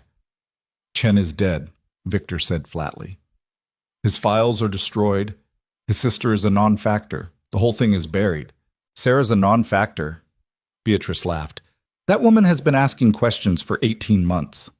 Asking questions isn't the same as having answers. She has no proof, no witnesses, nothing but grief and conspiracy theories. I still think we should have dealt with her too, one of the unknown men said. Unnecessary, Richard waved a hand. Killing one person looks like suicide. Killing 2 people in the same family looks like murder. We're not amateurs. Chloe's phone buzzed. Sarah's name appeared. She answered, but didn't speak, just listened to Sarah's breathing on the other end. Steady. Controlled. But underneath it, something raw and broken. They're going to pay for this, Sarah whispered finally. Every single one of them. The video continued. Richard discussing shipment schedules. Elena outlining money laundering protocols. Victor mentioning buyers in 6 different countries. This is it, Nathaniel said, his voice appearing on the call. This is everything we need. Conspiracy to commit murder, money laundering, international smuggling. We have them. So what's next? Chloe asked. Next, we take this to the FBI. We have an agent who's been waiting for solid evidence. He paused. This ends them. When? Tomorrow. We turn over the files, the audio, the video. Let federal prosecutors do what they do. It's over, Chloe. You can walk away. She should have been relieved, should have been celebrating. Instead, she watched Beatrice Sterling on the video feed, laughing about Marcus Chen's death like it was a minor inconvenience they'd handled, and felt something cold settle in her chest. Chloe? Nathaniel said. Did you hear me? It's over. Yeah, she said. I heard you. But as she watched the Sterlings celebrate their crimes, secure in the knowledge that they were untouchable, Chloe knew it wasn't over. Not yet, because she'd seen something during the event. Something she hadn't mentioned. Something that was bothering her more the longer she thought about it. The man who'd caught her in the office. The one who'd asked her name. She'd seen him before. Not in the training materials. Not in any of the surveillance photos. She'd seen him at the hospital. In the hallway outside Emma's room 3 days ago. He'd been wearing scrubs then, carrying a tablet, looking like he belonged. But he wasn't a doctor. Wasn't a nurse. He was one of the Sterling's security team. And he'd been at Emma's hospital, checking on her, making sure Chloe had the leverage she needed to stay quiet if things went wrong. The Sterlings knew about Emma, which meant they knew about Chloe, which meant she wasn't invisible anymore. She ended the call with Nathaniel and Sarah, sat in the dark, and tried to figure out when exactly the hunter had become the hunted. Her phone buzzed. Unknown number. She almost didn't answer, but something made her. Silence on the other end. Just breathing. Hello? Chloe said. A woman's voice. Beatrice. I know it was you tonight. I know exactly who you are, Chloe Bennett, and if you think you're going to walk away from this, you're even stupider than I thought. The line went dead. Chloe sat frozen, phone pressed to her ear, heart hammering against her ribs. They knew. They'd known all along. And she'd just walked directly into a trap that was still closing. Chloe's hands were shaking so badly, she dropped her phone. It hit the floor with a crack that spiderwebbed across the screen, but she barely noticed. Beatrice's voice still echoed in her head, cold and certain and absolutely terrifying. They knew. She called Nathaniel. It rang 4 times before he answered. They know, Chloe said before he could speak. Beatrice just called me. She knows who I am. She knows everything. Silence on the other end. Then, where are you? Home. My apartment. Get out, right now. Don't pack. Don't grab anything. Just get out and start walking toward... A sound in the hallway. Footsteps. Heavy. Multiple people. Chloe's blood went cold. There's someone outside my door. Window. Fire escape. Move. But Chloe's apartment was on the 4th floor, and the fire escape was rusted metal that hadn't been inspected in a decade. She ran to the window anyway, shoved it open, looked down. 2 men stood in the alley below, looking up, waiting. They're covering the exits, she whispered. Bathroom. Lock yourself in. I'm sending Sarah now, but you need to buy time. The footsteps stopped outside her door. Someone knocked. Polite. Professional. Absolutely menacing in its normalcy. Ms. Bennett? A man's voice. Familiar. The security guard who'd caught her in Richard's office. We just need to talk. Open the door, please. Chloe backed toward the bathroom, phone pressed to her ear, every muscle coiled tight. Don't open it, Nathaniel said. Don't engage. Sarah is 15 minutes out. I don't have 15 minutes. The knocking stopped. The doorknob rattled. Then the sound of metal on metal. Someone picking the lock. Chloe ran to the bathroom, slammed the door, twisted the lock. It was flimsy, meant to keep out roommates, not people who'd killed before. They're breaking in. I know. Listen to me very carefully. Do you have anything you can use as a weapon? Chloe looked around the tiny bathroom. Shampoo bottles, a plunger, a towel rack that was barely attached to the wall. Nothing. Under the sink, cleaning supplies, bleach and ammonia, mix them. That makes chlorine gas. That'll kill me too. Not if you wet a towel and breathe through it. It'll give you maybe 2 minutes before the fumes become lethal, but it'll drive them back long enough for Sarah to get there. The apartment door crashed open. Shit, Chloe breathed. She grabbed the bleach and ammonia, dumped them in the sink. The chemical reaction was immediate, acrid, burning, exactly as horrible as high school chemistry had promised. She soaked a towel in water, pressed it to her face. Footsteps in her apartment. Multiple people. Searching. Bathroom, someone said. Doors locked. Ms. Bennett, the security guard again. This is unnecessary. We just want to talk.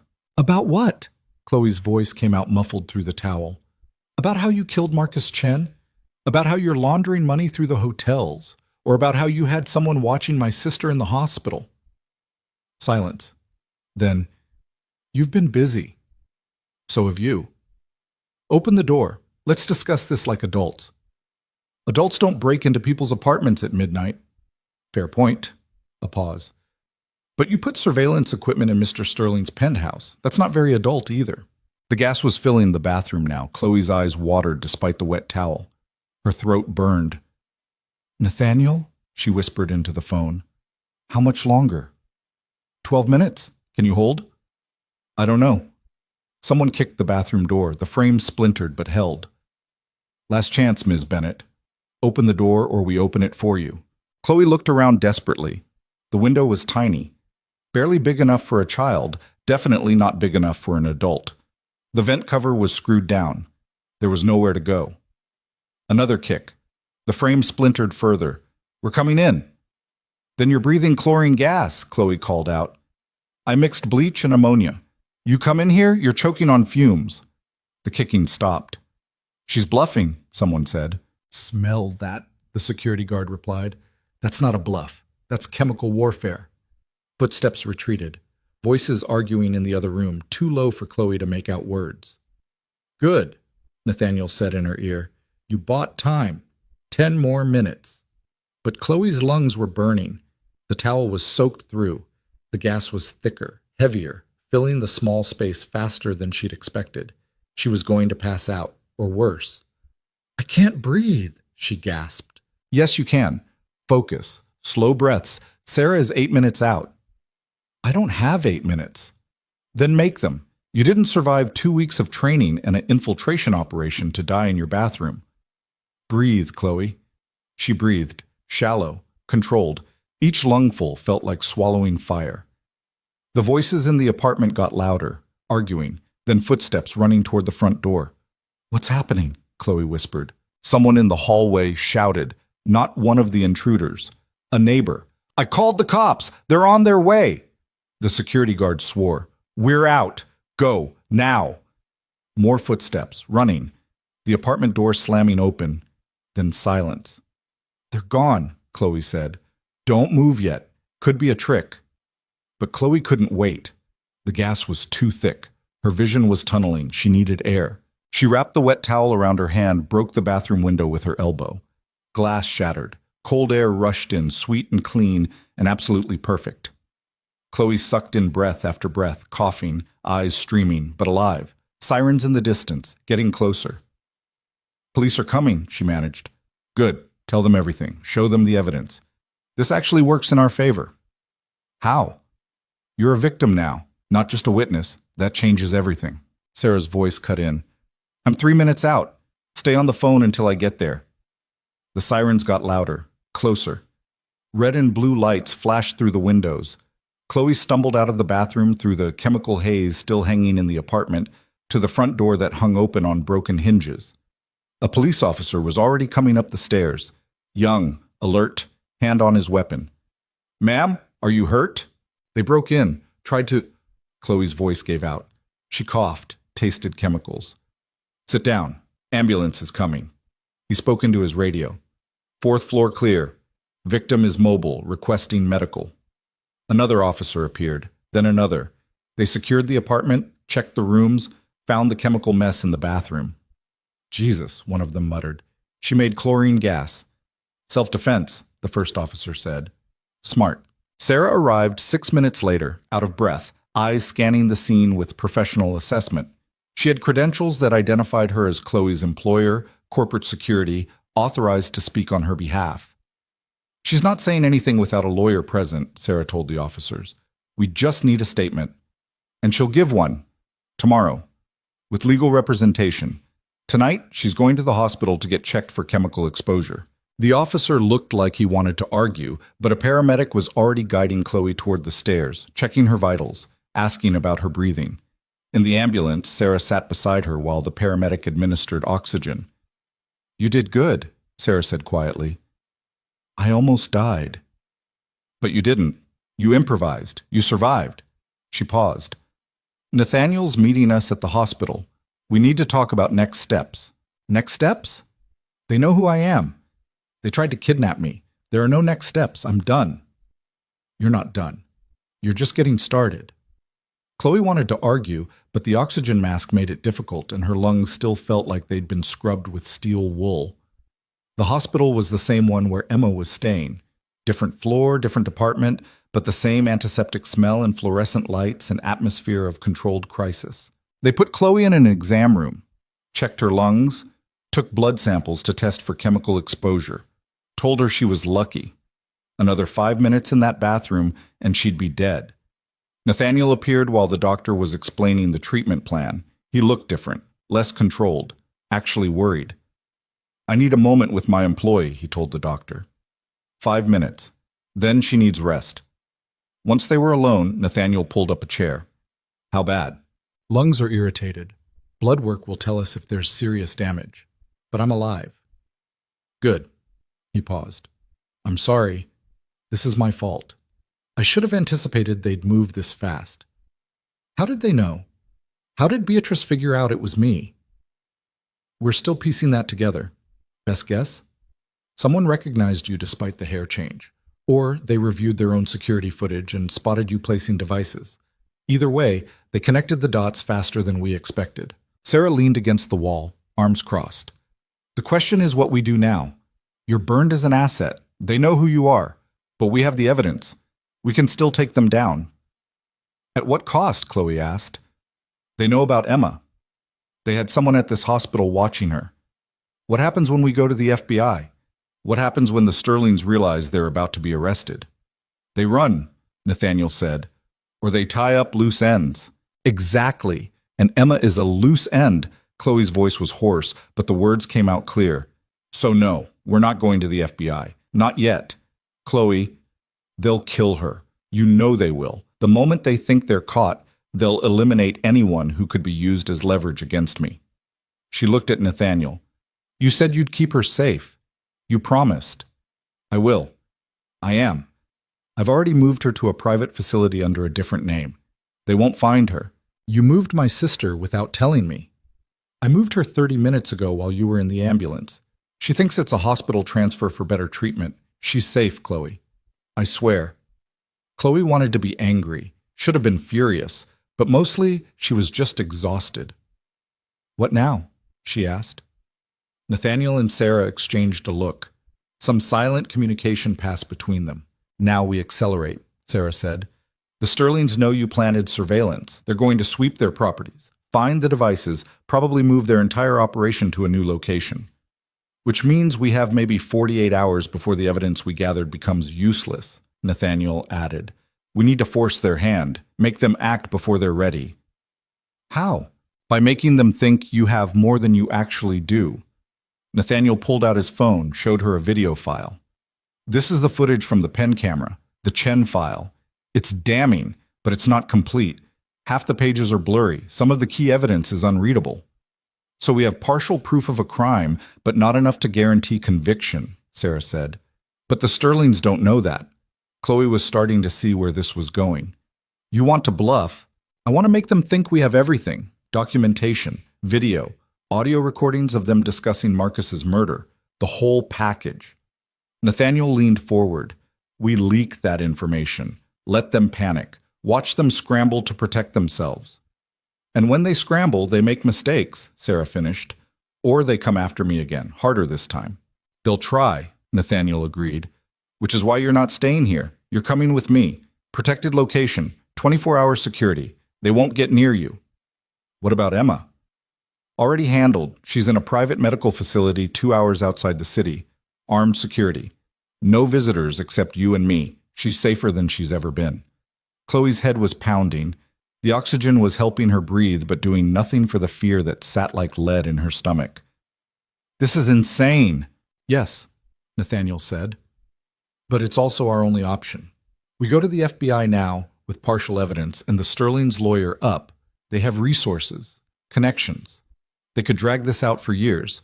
But if we make them panic, make them think we have ironclad proof of everything, they'll do something desperate. And desperate people make fatal errors. Or they succeed in killing everyone who knows anything. They could try. Sarah's smile was sharp. But we're very hard to kill, trust me. The doctor returned before Chloe could respond. Blood work shows elevated exposure levels, but nothing critical. We want to keep you overnight for observation, but you should make a full recovery. She's checking out AMA, Nathaniel said. Against medical advice. Well, we'll sign whatever paperwork you need. The doctor looked unhappy, but not surprised. Your funeral. Sign here. 20 minutes later, Chloe was in the back of an SUV with windows tinted so dark she couldn't see out. Sarah drove. Nathaniel sat beside Chloe, working on a laptop that displayed security feeds from what looked like a dozen different locations. Where are we going? Chloe asked. Somewhere they won't find you. The drive took 40 minutes. They left the city, took highways that turned into back roads, finally pulled up to a gate that looked like it belonged to a military installation. Beyond it, a house. Except house was inadequate. This was a compound. Stone and steel and glass, set into a hillside with sight lines that covered every approach. Welcome to the safe house, Sarah said. Former military installation, now privately owned. 6 bedrooms, full security suite, and enough firepower to hold off a small army. Whose place is this? Mine, Nathaniel said. I bought it 3 years ago, after my wife died and I realized how vulnerable my son and I were. It was the first time he'd mentioned his son directly. They went inside. The interior was surprisingly warm, comfortable furniture, artwork that looked personal rather than expensive, toys scattered in one corner that suggested a child actually lived here sometimes. Your son, Chloe said. Where is he? Safe. With his grandmother in Europe. He doesn't need to be anywhere near this mess. A woman appeared from the kitchen. Late 50s, competent-looking, with kind eyes and calloused hands. You must be Chloe. I'm Margaret. I manage the house. Your room is ready upstairs, second door on the left. There's clothes in the closet that should fit. Not fancy, but clean. Thank you. Hungry? I can make something. Chloe's stomach was still churning from the chemical exposure, but she hadn't eaten since the protein bar before the operation. Maybe just toast? I can do better than toast. Give me 20 minutes. Margaret disappeared back into the kitchen. Sarah headed toward what looked like a security office. Nathaniel gestured for Chloe to follow him upstairs. The room was simple but comfortable. Queen bed, private bathroom. Windows that overlooked the valley below, though Chloe noticed they were bulletproof glass. Get some rest, Nathaniel said. Tomorrow, we start the next phase. Which is making the Sterlings think their entire world is about to collapse. He paused in the doorway. I know this isn't what you signed up for. I know it's more dangerous than I promised, and I know you have every right to walk away. Do I? Walk away, I mean, do I actually have that option? Nathaniel was quiet for a moment. Honestly? No, not anymore. They know who you are. They know about Emma. Even if you disappeared tomorrow, they'd find you eventually. The only way out is through. Through meaning destroying them completely. Meaning making sure they can't hurt anyone else ever again. He met her eyes. I'm sorry, Chloe. I wish there was another way.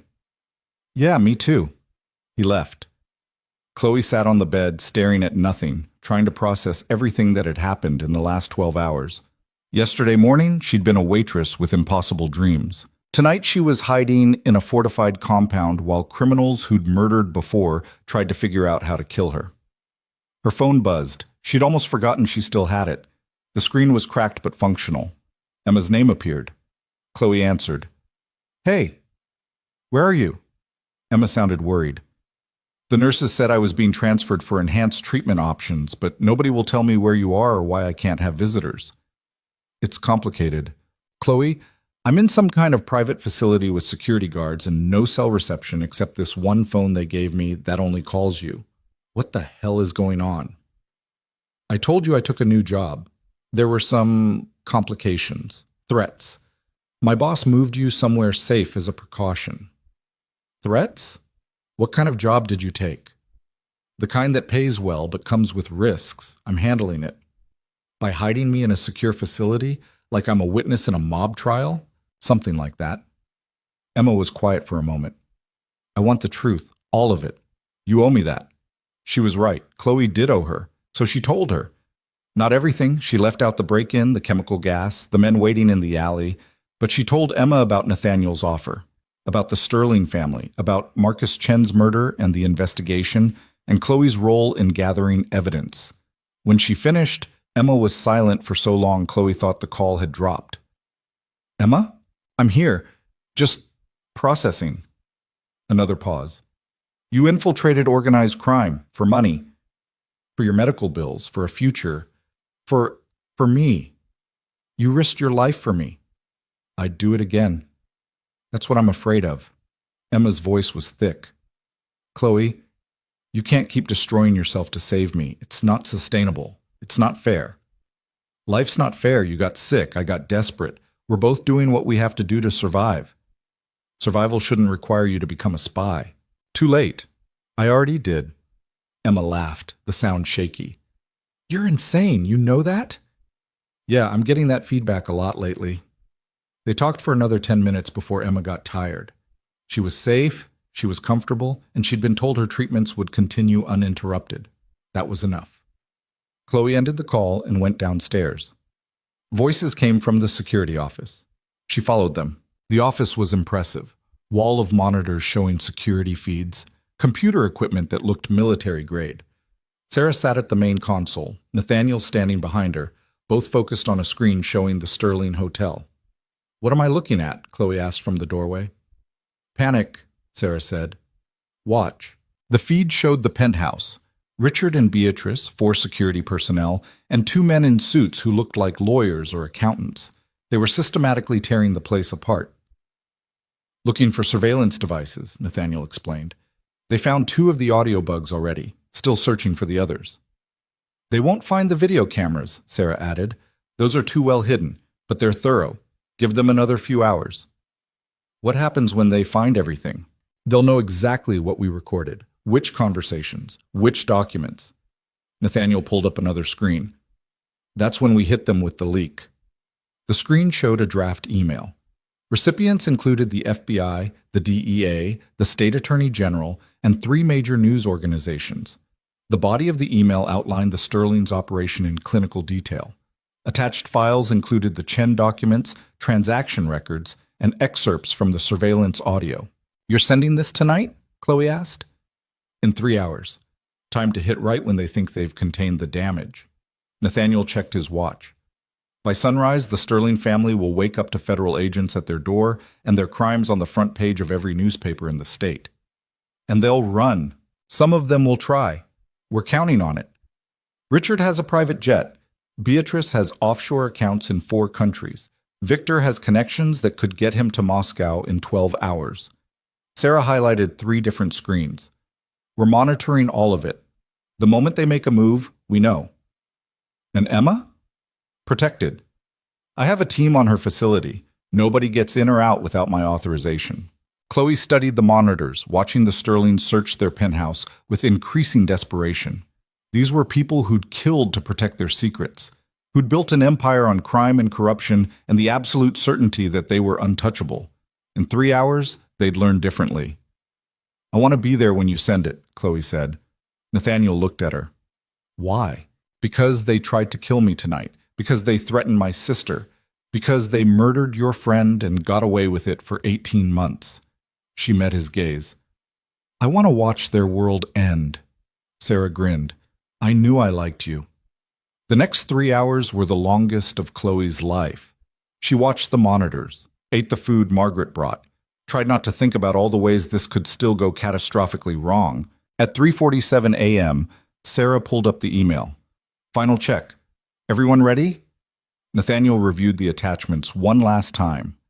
Send it. Sarah's finger hovered over the button. Once we do this, there's no taking it back. The Sterlings will know exactly who hit them. They'll come after us with everything they have. Good, Nathaniel said. Let them come. Sarah clicked send. The email disappeared into the digital void.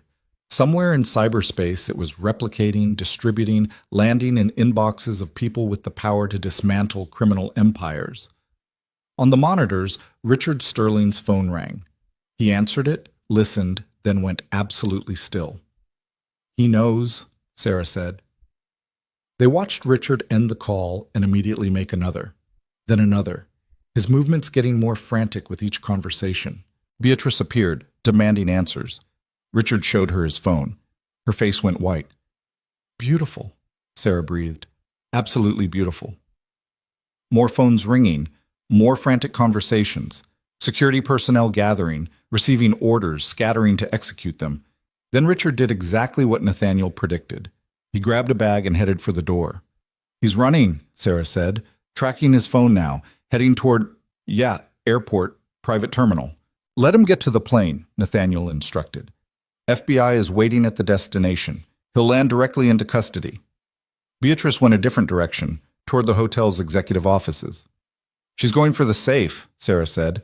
"Cash. Probably documents we didn't get. Smart. Let her take what she wants. We flagged her passport. She won't make it out of the country." But Victor was the wild card. He didn't run to the airport or the office. He disappeared into the city. "Lost him," Sarah admitted. "He's better at this than the others." "We'll find him," Nathaniel said. "He can't hide forever." By sunrise, federal agents were raiding Sterling properties across the city. The news was full of breaking reports about corruption, money laundering, international smuggling. Marcus Chen's name appeared in every article. His death reframed from suicide to murder. Sarah's phone rang. She answered, listened, smiled. "Richard's in custody. Landed in Miami, walked directly into federal agents. He's screaming for his lawyers." And Beatrice? Picked up at the Canadian border. Apparently she thought crossing by car would be less suspicious than flying. Sarah scrolled through updates. Elena Volkov is still in the wind, but Interpol has been notified. The accountant flipped immediately, offering testimony in exchange for immunity. "So we won," Chloe said. "We won the first battle," Nathaniel corrected. "Victor is still out there, and wealthy people have a way of making legal problems disappear. But yes, for now, we won." The sun was fully up when Margaret brought coffee and breakfast. Chloe ate mechanically, tasting nothing, watching the news coverage that detailed the collapse of one of the city's oldest families. "You should sleep," Nathaniel said. "You've been awake for over 24 hours. "So have you." "I'm used to it." "You're not." But Chloe couldn't sleep. Couldn't stop watching the monitors, waiting for the other shoe to drop, expecting Victor to appear with a gun, or the FBI to decide she was a criminal too, or some new disaster to prove this victory was temporary. Her phone buzzed. Unknown number again. She almost didn't answer, but something made her. Victor's voice. "Miss Bennett, we need to talk." Every muscle in Chloe's body went rigid. "How did you get this number?" "I have resources. As you've just demonstrated, so do you." He paused. "I'm not calling to threaten you. I'm calling to negotiate." "I don't negotiate with murderers." "Everyone negotiates with murderers. They just don't call us that." Victor's accent was faint, but present. "I have information you want. You have evidence I need destroyed. We can help each other." "Pass. Don't be hasty. The Sterlings are finished. Richard, Beatrice, their entire operation. But I was never fully invested in their enterprise. I was a consultant, and consultants survive by knowing when to cut losses." Nathaniel was gesturing frantically, mouthing words. "Keep him talking." Sarah was already tracing the call. "What kind of information?" Chloe asked. "The names of everyone involved. Federal agents, state politicians, judges who took bribes, all of it. Evidence that makes what you gathered look like a parking ticket. In exchange for? The Chen documents, the originals, and your assurance that my name doesn't appear in any testimony." "That's not how this works." "That's exactly how this works. The Sterlings were always going to fall. They were careless, arrogant. But I'm neither. I'm offering you a chance to burn the entire corrupt system to the ground. Take it or don't. But this offer expires in 1 hour." The call ended. "Got him," Sarah said immediately. "Location is interesting. He's at a diner in Brooklyn, public place. Lots of witnesses." "It's a trap," Chloe said. "Probably," Nathaniel agreed. "But he's not wrong. If he actually has evidence of broader corruption, we need it." You're seriously considering this? I'm considering every angle. Nathaniel pulled up a map, marked Victor's location. Sarah, how fast can you get a team there? 20 minutes, but if he sees us coming, he'll run. So we don't spook him. We send someone he's expecting. Nathaniel looked at Chloe. He called you. He wants to negotiate with you. You go in, wear a wire, get him talking. We grab him the moment we have what we need. Absolutely not, Sarah said. She's not trained for field negotiations. He could kill her before we get inside. He's in a public diner. He won't risk a scene. He's killed before. In private, controlled situations. This is different. They were talking about Chloe like she wasn't there, like her life was a tactical consideration rather than an actual existence. I'll do it, she said. Both of them turned to stare at her. Chloe, Nathaniel started. He called me. He wants to talk to me. If there's even a chance he has evidence that brings down more of these people, we need it. She was surprised by how steady her voice sounded. Wire me up. I'll get him talking. You grab him when you have enough. This is different from planning surveillance devices, Sarah warned. This is face-to-face with someone who's killed people for less than you've done to his business partners. I know. You could die. I almost died last night. At least this time I'll see it coming. Nathaniel studied her face. You're sure? No, Chloe thought. I'm terrified. But Emma is safe. The Sterlings are in custody. And if this Victor has information that saves other people from going through what we went through, then it's worth the risk. I'm sure, she said. Sarah swore quietly but started prepping equipment. The wire was even smaller than the one Chloe had worn to the Sterling event. Nearly invisible once positioned properly. Camera in your jacket button, Sarah explained. Microphone in your collar. Panic word is extraction. You say that, we come in immediately, guns out. Got it. And Chloe? Don't be a hero. Get the information and get out. That's all. They drove to Brooklyn in 2 vehicles, Chloe in one with Nathaniel, Sarah, and her team in the other. The diner Victor had chosen was exactly as advertised. Public, crowded, the kind of place where violence would be immediately noticed. He'll be watching for a tail, Nathaniel said. Go in alone. We'll be monitoring from outside. 30 minutes maximum. After that, we extract you regardless. Chloe climbed out of the car, crossed the street, pushed open the diner door. Victor sat in a back booth, coffee in front of him, expensive coat draped over the seat like he belonged there. He looked up when Chloe approached, smiled. Ms. Bennett, I'm glad you came. Let's skip the pleasantries. You have information. I'm listening. Direct. I appreciate that. Victor gestured to the seat across from him. Please. Chloe sat, every nerve on high alert, acutely aware of the wire transmitting every word back to Sarah and Nathaniel. The Sterlings were useful idiots, Victor began. Rich, connected, arrogant enough to believe they were untouchable. Perfect front for a much larger operation. Which you ran, which I facilitated. There's a difference. He sipped his coffee. But I'm a practical man. When a revenue stream becomes more trouble than it's worth, you close it. The Sterlings became trouble the moment you walked into Richard's office. How did you know it was me? Beatrice recognized you despite the hair. But I recognized something else. That look in your eye when you served drinks, like you were memorizing everything, cataloging. Most servers look through the guests. You looked at them. He smiled. I knew someone had sent you. The question was who? And you figured it out. Nathaniel Pierce, Marcus Chen's grieving friend. 18 months of investigation. Of course it was him. Victor leaned back.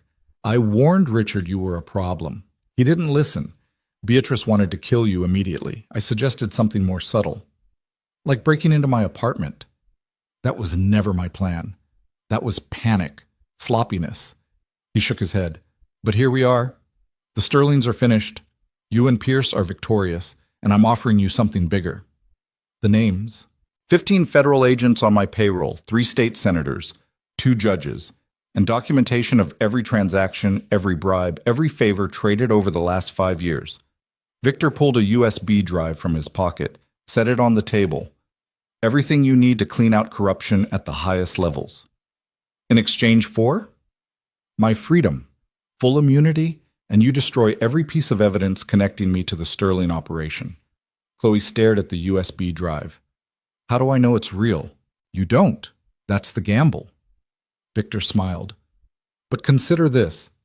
I have no reason to lie. The Sterlings were my business partners, not my friends. Their collapse doesn't hurt me unless you make it hurt me. Give me immunity, I walk away. You get names that will make your current victory look like a practice run. It was tempting, dangerously tempting. I need to make a call, Chloe said. By all means. She pulled out her phone, dialed Nathaniel. He has a USB drive. Claims it has names. 15 agents, 3 senators, 2 judges. He wants full immunity. Tell him maybe, Nathaniel said. Ask to verify the contents first. Keep him talking. Chloe relayed the message. Victor nodded. Reasonable. Take the drive. Verify. We meet again in 24 hours with your answer. He slid the USB across the table. Chloe reached for it. Victor's hand clamped down on her wrist. But understand this. If you double-cross me, if you take this drive and try to use it without honoring our agreement, people you love will disappear. Your sister, your employer, anyone you've ever cared about. I have resources the Sterlings never dreamed of. Let go of me. Do we have an understanding? Sarah's voice crackled in Chloe's ear. Say extraction, we're coming in. But something in Victor's eyes made Chloe pause. He wasn't bluffing, he meant every word. We have an understanding, she said quietly. Victor released her wrist. Good. 24 hours. He stood, dropped cash on the table for his coffee, walked out of the diner like he hadn't just threatened murder. Chloe grabbed the USB drive, hands shaking, and headed for the exit. Sarah intercepted her on the street. We lost him. He went into the subway. Cameras show him getting on a train but not getting off. He's gone. He knew you were watching. Of course he did. Sarah looked at the USB drive. Is it real? I don't know. Back at the safe house, they plugged the drive into an isolated computer system designed to detect malware. The files were clean, and when they opened them, the contents were exactly what Victor promised. Names, transaction records, audio recordings of bribery, extortion, corruption at levels that made the Sterling operation look amateur. This is real, Nathaniel said, scrolling through file after file. All of it. This could bring down half the state government. At the cost of letting a murderer walk free, Chloe added. Is he a murderer, though? We have proof the Sterlings killed Marcus. We have proof they ran the money laundering operation. But Victor? Nathaniel pulled up files. He's a facilitator, a consultant. He connected buyers and sellers. Technically, he never pulled a trigger. Technically isn't the same as morally. No, but legally it might be enough to justify immunity if the information he's providing brings down bigger fish. Chloe looked at the names on the screen, politicians she recognized, federal agents she'd seen on the news, judges who'd sentenced people to prison while taking bribes to let others walk free. What do we do? She asked. Nathaniel was quiet for a long moment. We bring this to the FBI. Let them decide. If they want to offer Victor immunity in exchange for testimony, that's their call. If they want to prosecute everyone including him, that's also their call. But we don't make deals with him directly. We give the evidence to people with the authority to use it. And if Victor disappears before they can arrest him, then at least we took down everyone else. It wasn't a perfect answer, but it was the only one they had. Sarah copied the files, encrypted them, sent them to 3 different federal prosecutors simultaneously. Within 2 hours, Chloe's phone rang. Victor. Have you made a decision? The FBI has your files, Chloe said. They'll be contacting you about a potential immunity deal. That's the best we can do. Silence. Then, you gave them everything. You gave us everything. We just passed it along to people who can actually prosecute it. I offered you a deal. And I'm offering you advice. Turn yourself in. Cooperate. Maybe you walk away from this. Maybe you don't. But running just makes you look guilty. Victor laughed, the sound bitter. You have no idea what you've done. I know exactly what I've done. I stopped criminals from hurting people, including you. The call ended. He's going to run, Sarah said. Let him, Nathaniel replied. He gave us what we needed. Whether he faces justice or not, we've dismantled his entire network. By evening, more arrests were being made. Federal agents, state senators, people who'd thought they were untouchable, learning they weren't. The news called it the biggest corruption scandal in the state's history. Chloe called it justice. But she also knew it wasn't over. Victor was still out there. Maybe he'd surface eventually. Maybe he'd disappear into whatever network of criminals existed beyond reach of law enforcement. Either way, the Sterlings were finished. Marcus Chen's murder was avenged, and Chloe Bennett, the invisible waitress nobody had ever noticed, had helped tear down an empire. She was exhausted, terrified, and somehow, impossibly, proud of what she'd done. Emma called that night. "Are you okay?" "Yeah, I think so." "The news is insane. They're saying this is the biggest case in decades." "It is, and you were part of it. A small part. Don't do that. Don't minimize what you did." Emma's voice was firm. "You could have died, multiple times, but you didn't, and now people who hurt others are going to prison. That matters." "I know. So be proud. You're allowed to be proud." Chloe smiled despite everything. "Thanks, Em. I love you." "Love you too." After they hung up, Chloe stood at the window, looking out at the valley below. Somewhere out there, Victor was running. The Sterlings were in custody, awaiting trial. Corrupt officials were being arrested, and she was safe. Emma was safe. They had a future that didn't involve drowning in medical debt or choosing between food and rent. It had cost everything, almost killed her, changed her into someone she barely recognized, but it was worth it. Behind her, Nathaniel appeared in the doorway. "You should rest. Tomorrow's going to be long. Depositions, testimony prep. The FBI wants to talk to you extensively." "I know. You did good work, Chloe. Better than I had any right to expect. I had good teachers. Still, most people would have broken. You didn't." She turned to face him. "What happens now? After the trials? After all of this is over?" Nathaniel was quiet for a moment. "That depends. You could go back to your life, different job, better circumstances, but essentially the same existence. Or you could work for me permanently, intelligence gathering, investigation, making sure people like the Sterlings don't get away with crimes just because they're rich and connected." "You're offering me a job?" "I'm offering you a purpose, if you want it." Chloe thought about Luminaire, about serving drinks to people who never saw her, about being invisible, powerless, trapped in a life that was slowly suffocating her. Then she thought about tonight, about facing Victor, about gathering evidence and making a difference and actually mattering. "I'll think about it," she said. That's all I ask." He left her alone with the darkness and the view and a future that was terrifying and exciting and completely uncertain, but for the first time in years, it was hers. And that was enough. The FBI interview lasted 6 hours, then another 4, then 3 more the day after that. Chloe told the story so many times she started hearing her own voice in her sleep. The restaurant, the training, the infiltration, Victor's offer. Every detail documented, recorded, added to a case file that was growing thick enough to require multiple banker's boxes. Agent Michelle Torres, mid-40s, sharp eyes, zero patience for bullshit, led most of the questioning. She had a way of asking the same thing 17 different ways until she was satisfied Chloe wasn't hiding anything. "Walk me through the bathroom incident again," Torres said on day 3. "The chemical gas. Why didn't you just climb out the window?"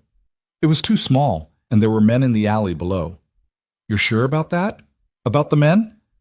"I saw them, 2 of them, waiting." Torres made a note. "Security footage from the neighboring building shows the alley was empty." Chloe's stomach dropped. "What?" "Empty. No one there. Which means either you hallucinated them because of stress, or they moved before the cameras caught them, or you're lying about that detail to make the threat seem more severe." "I'm not lying. I saw them." "I believe you think you did." Torres closed her notebook. "But here's the problem, Ms. Bennett. Your testimony is crucial to this case. Defense attorneys are going to tear apart every inconsistency, every detail that doesn't match physical evidence, every moment where stress might have distorted your perception. So, what are you saying?" "I'm saying get your story straight. Not because I think you're dishonest, but because the truth needs to be airtight or the Sterlings walk." Chloe left that session feeling like she'd been hollowed out. Nathaniel was waiting in the hallway outside the FBI field office. "How bad?" he asked. "She thinks I imagined the men in the alley." "Did you?" "I don't know anymore. Maybe. Everything was happening so fast. Chloe pressed her palms against her eyes. What if I mess this up? What if my testimony isn't good enough and they get off? Then we live with it. But that's not going to happen. Torres is tough because she's thorough. She's preparing you for what defense attorneys will throw at you on the stand. That's a good thing. Doesn't feel good. It's not supposed to. They drove back to the safe house in silence. Chloe had been living there for 2 weeks now, long enough that it was starting to feel less like a secure location and more like a very nice prison. Emma had been released from the medical facility and was staying in one of the guest rooms. Her treatments continuing with an in-home nurse Margaret had hired. She was getting stronger, color returning to her face, energy returning to her movements. That should have made Chloe happy, should have felt like victory. Instead, she just felt tired. Sarah found her that evening, sitting on the back patio, watching the sun set over the valley. Torres called, Sarah said, settling into the chair beside her. Preliminary hearing is scheduled for next week. Richard and Beatrice both pleading not guilty. Their lawyers are already filing motions to suppress the surveillance evidence. Can they do that? They can try. Doesn't mean they'll succeed. Sarah paused. How are you holding up? Everyone keeps asking me that. Because everyone's worried about you. I'm fine. You're not. You barely sleep. You barely eat. You're wound so tight you're going to snap. Chloe didn't argue because Sarah was right. I keep waiting for something else to go wrong. For Victor to show up. For the Sterlings to make bail and come after us. For the whole case to fall apart. That's called trauma response. Your brain is stuck in survival mode because it hasn't accepted that the immediate danger is over. The danger isn't over. Not until they're convicted. Fair point. Sarah stretched out her legs. You know what helped me? After Marcus died. After I spent 18 months drowning in grief and rage and helplessness. What? Accepting that justice isn't the same thing as closure. I wanted them punished. Wanted them to suffer the way Marcus suffered. But even when they're convicted, even when they spend the rest of their lives in prison, it won't bring him back. Won't undo what happened. The pain doesn't just disappear because bad people face consequences. So what's the point? The point is you stop them from hurting anyone else. You make sure other families don't have to go through what we went through. That's not nothing, Chloe. That matters. Emma appeared in the doorway. Dinner's ready. Margaret made her lasagna thing. Inside, the dining room table was set for 5. Margaret, Emma, Sarah, Nathaniel, and Chloe.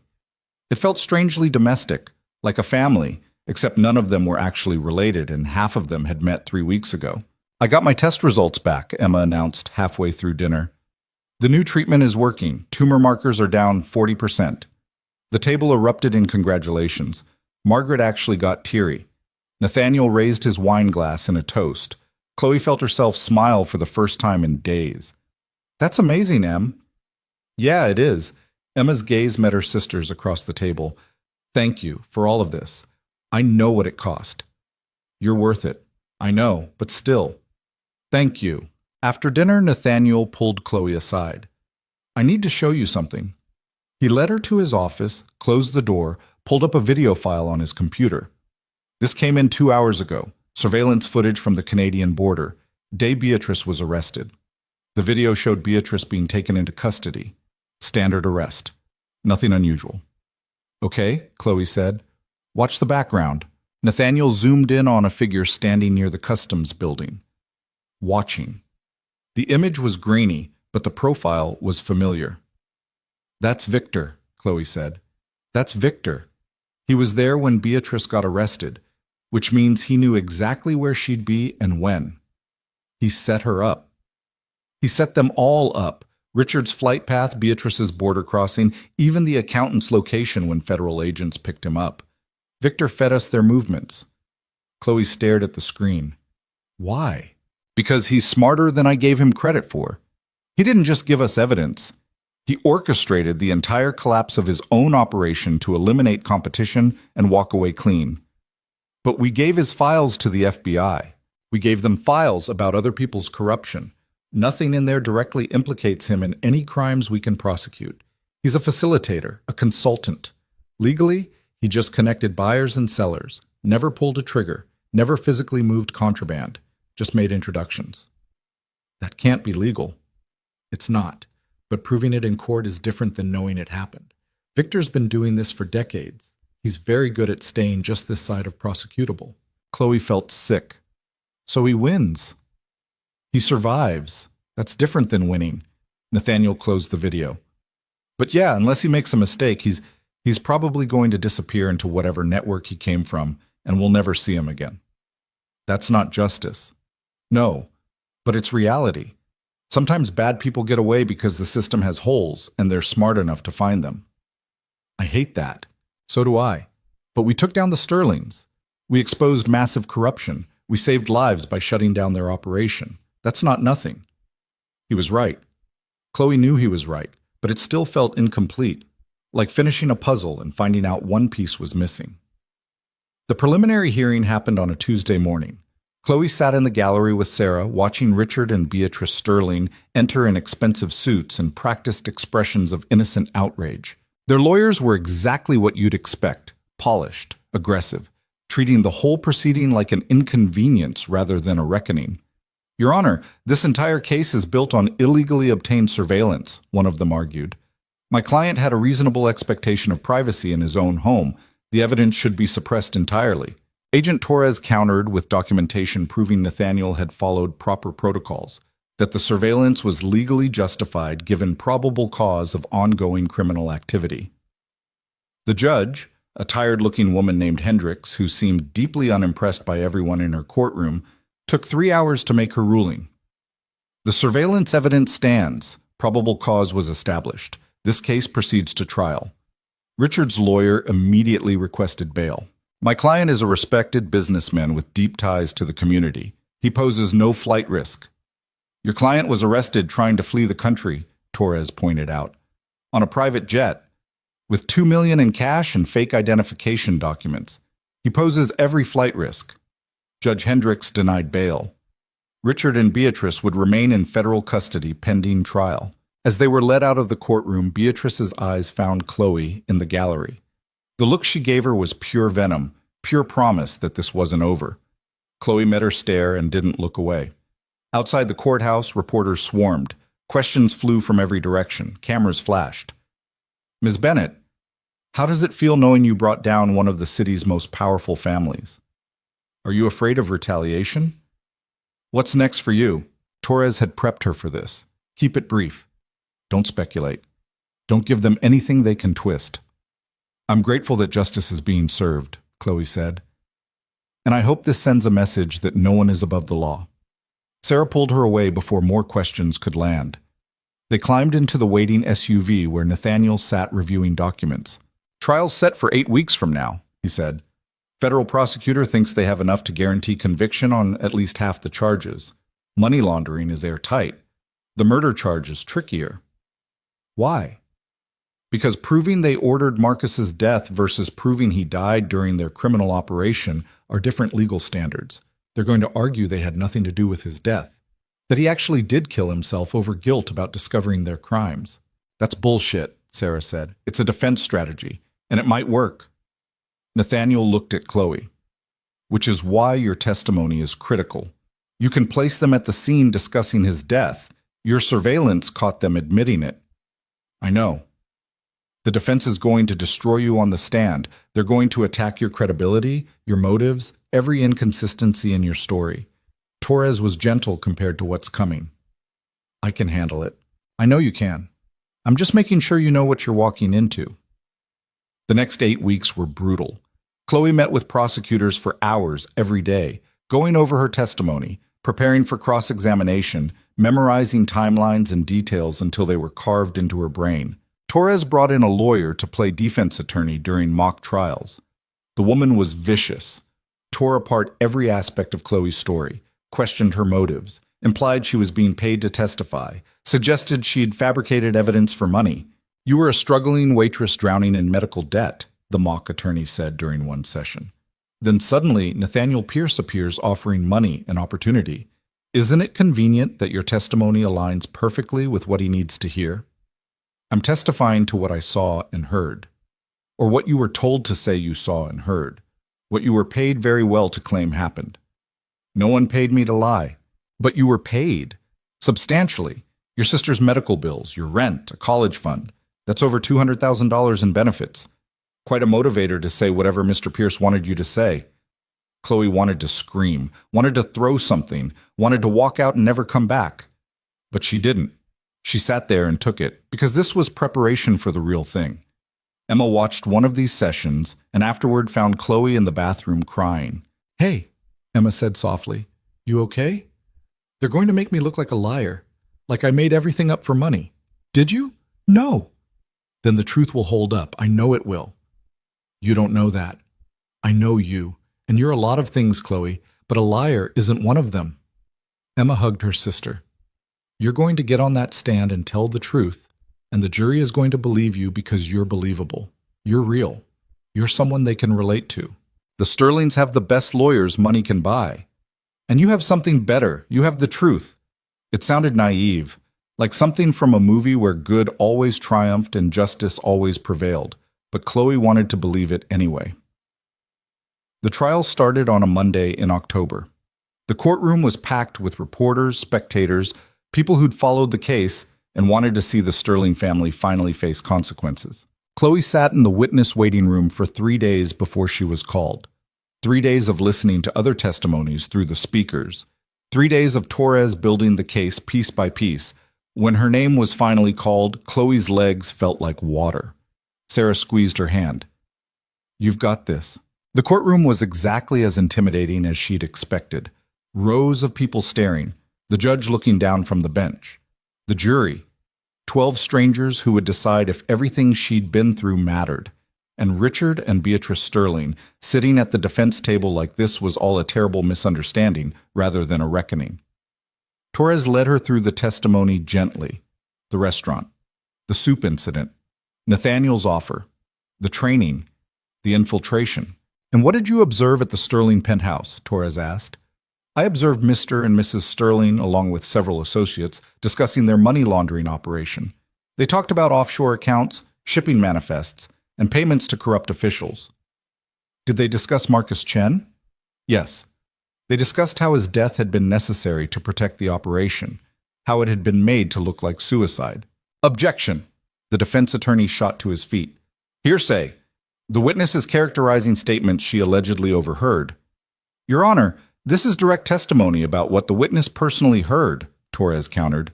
"Overruled. The witness may answer." Chloe continued, walking through every detail, every conversation captured on the surveillance equipment she'd placed. Then it was the defense's turn. Richard Sterling's attorney, a silver-haired man named Carson, who looked like he'd been born in a suit, approached with a smile that didn't reach his eyes. "Ms. Bennett, you've painted quite a picture today. Very detailed, very damning." He paused. "How much is Nathaniel Pierce paying you to say all this?" "Objection!" "I'll rephrase. Did Mr. Pierce pay your sister's medical bills?" "Yes." "Over $50,000 worth?" "I don't know the exact amount." "Did he reduce your rent to a fraction of market value?" "Yes." "Set up a college fund for your sister?" "Yes."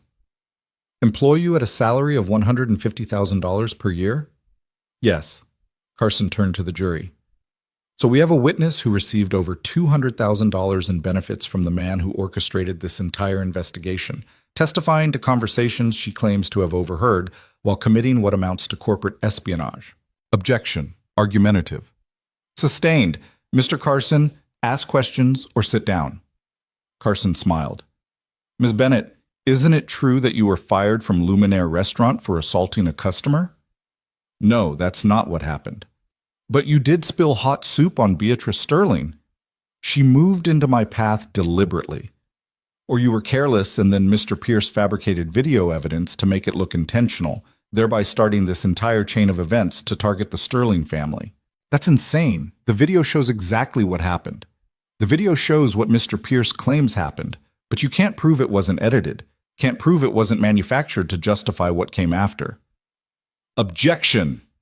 The next 2 hours were brutal. Carson attacked every aspect of Chloe's testimony, questioned her motives, implied she was lying, suggested the whole thing was an elaborate frame-up orchestrated by Nathaniel out of misguided grief over Marcus Chen's death. By the time Torres got to redirect, Chloe felt like she'd been through a shredder. "Ms. Bennett," Torres said quietly. Did you fabricate any of your testimony? No.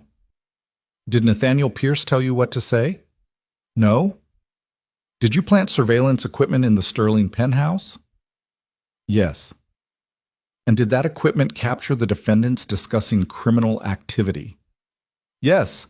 All of it. Everything I testified to. Thank you. Nothing further.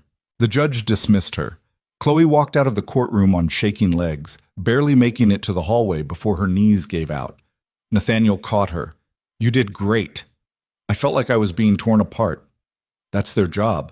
But the jury saw you. They saw you tell the truth despite being attacked. That matters more than anything Carson said. The trial continued for 3 more weeks. Expert witnesses testified about the financial crimes. Federal agents explained the investigation. The Sterling's accountant, granted immunity in exchange for testimony, detailed exactly how the money laundering worked. Then came the surveillance recordings. Audio and video of the Sterlings discussing their crimes in their own words. Chloe watched from the gallery as the jury listened to Richard Sterling's voice. Chen is dead. His files are destroyed. The whole thing is buried. Watched their faces as they heard Beatrice laugh about Marcus's death like it was an inconvenience rather than murder. The defense tried to argue the recordings were taken illegally, that they'd been edited, that they lacked proper context. But the jury had heard them, had seen the Sterling's faces on video, had watched them celebrate crimes that had destroyed lives. Closing arguments happened on a Friday. Torres was methodical, walking the jury through every piece of evidence, every testimony, every connection between the Sterlings and the criminal enterprise they'd built. Carson's closing was passionate. He painted Nathaniel as a grief-stricken man who'd orchestrated an elaborate vendetta. Painted Chloe as a desperate woman who'd lied for money. Painted the whole case as a tragedy of misunderstanding and circumstantial evidence. The prosecution wants you to believe that Richard and Beatrice Sterling, pillars of this community, philanthropists, business leaders, are actually criminal masterminds running a vast illegal operation, Carson said.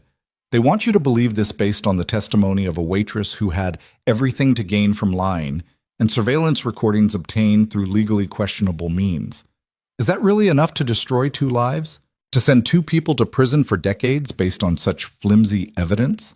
The jury deliberated for 4 days. 4 days of Chloe pacing the safe house, unable to eat, unable to sleep, unable to do anything but wait. On day 4, her phone rang.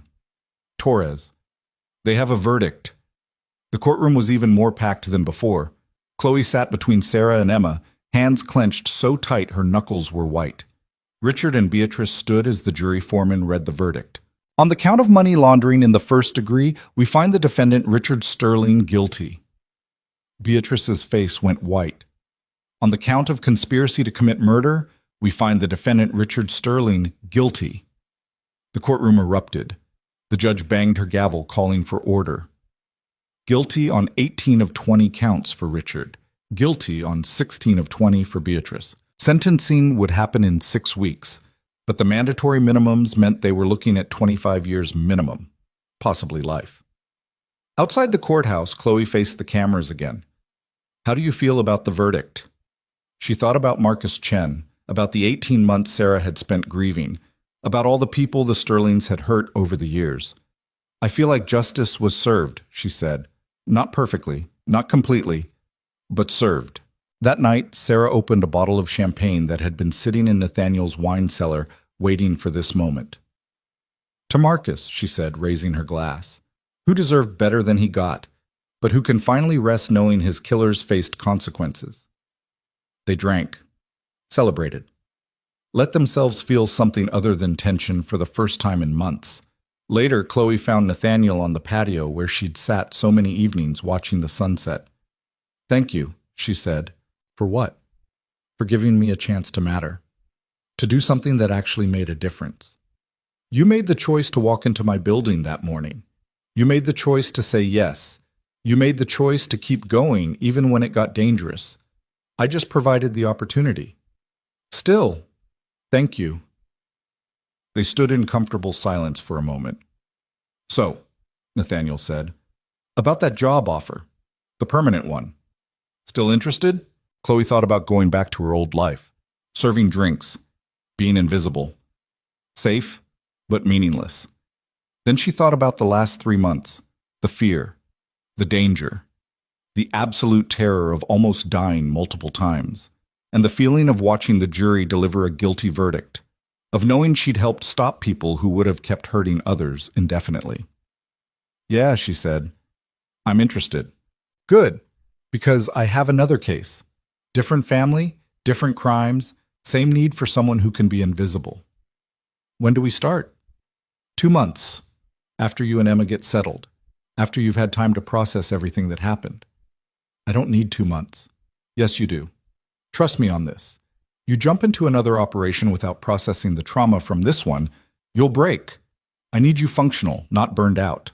He was probably right. Chloe was exhausted in ways that had nothing to do with lack of sleep. Okay, 2 months. The sentencing hearing happened in early December. Richard got 32 years, Beatrice got 28. Both would be eligible for parole in their 70s at the earliest. Victor never surfaced. The FBI had an open warrant, but he had disappeared into whatever network of criminals operated beyond the reach of law enforcement. It bothered Chloe less than she'd expected. They'd stop the people they could stop, save the people they could save. The rest was beyond their control. Emma got stronger every day. Her tumor markers continued dropping. The doctors started using words like remission and long-term survival. She enrolled in community college for spring semester, planning to study nursing. I want to help people the way the nurses helped me, she explained. Want to make a difference. Chloe understood that better than anyone. On Christmas Eve, Nathaniel's son flew in from Europe with his grandmother. 6-year-old Daniel with his father's dark eyes and his mother's smile that Chloe recognized from photos around the house. Margaret made a feast. The safe house filled with people, Sarah, Emma, Torres, who'd become something like a friend. Marcus's parents who wanted to meet the people who'd avenged their son. It felt like family. Strange, assembled from broken pieces, but family nonetheless. Daniel climbed into Chloe's lap during dessert. Dad says you're a hero. I'm not a hero. I'm just someone who did what needed doing. That's what heroes are, the 6-year-old said with absolute certainty.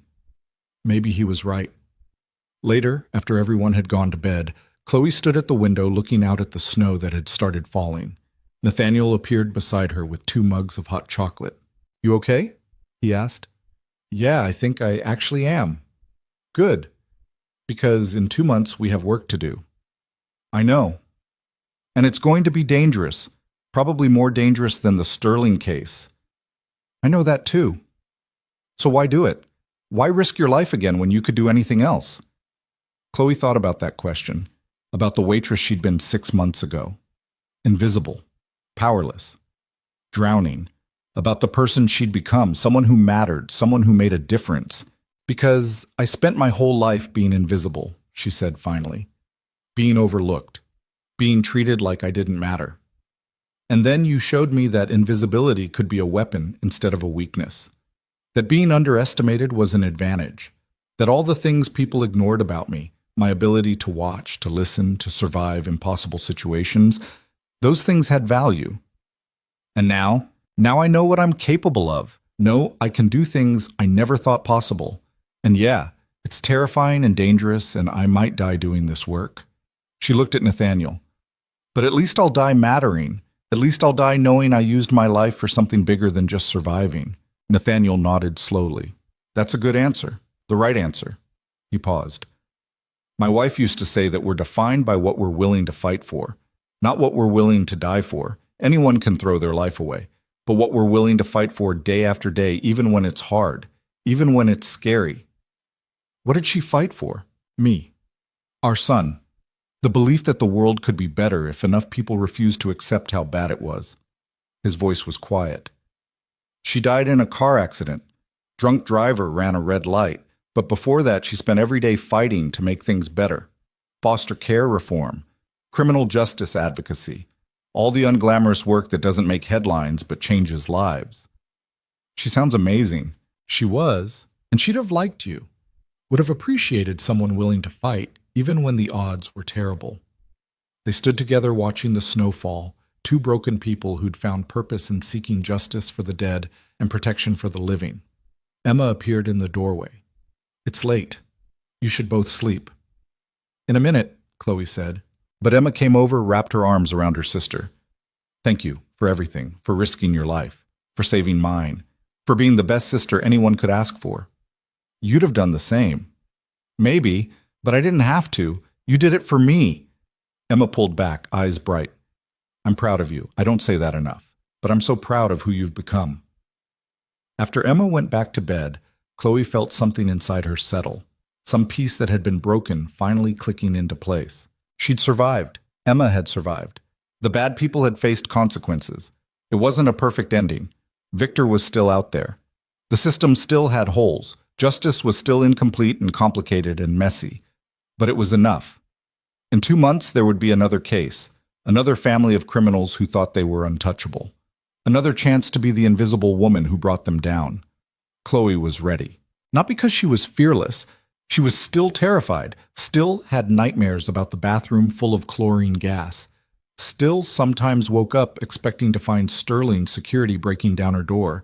But being afraid didn't mean being helpless. It meant being human, being real, being someone who understood what was at stake and chose to fight anyway.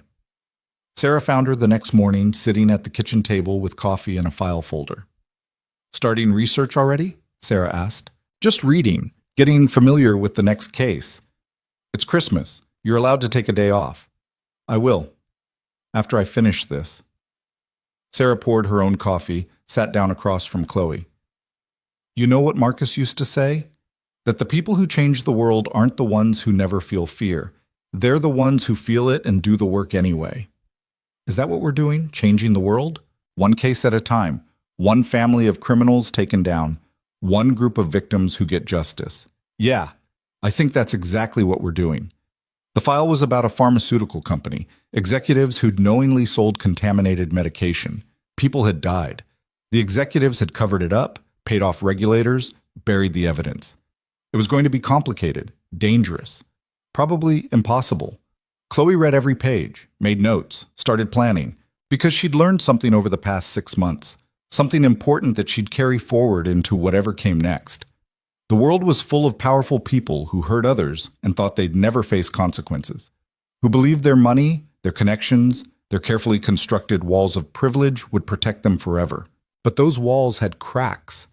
And sometimes the people they'd never notice, the waitresses, the invisible ones, the women they dismissed as irrelevant, could slip through those cracks and bring the whole structure down. Chloe Bennett had been invisible her entire life. Now she was learning to make that invisibility count. And the people who'd never seen her coming would never see her coming until it was far too late. That was justice. Imperfect, incomplete, human, but real. And that was enough. Outside, the snow continued falling, covering everything in white. A blank slate, a new beginning. Chloe closed the file, finished her coffee, and went to find her sister. Because before the next case, before the next fight, before walking back into danger, she needed to remember what she was fighting for.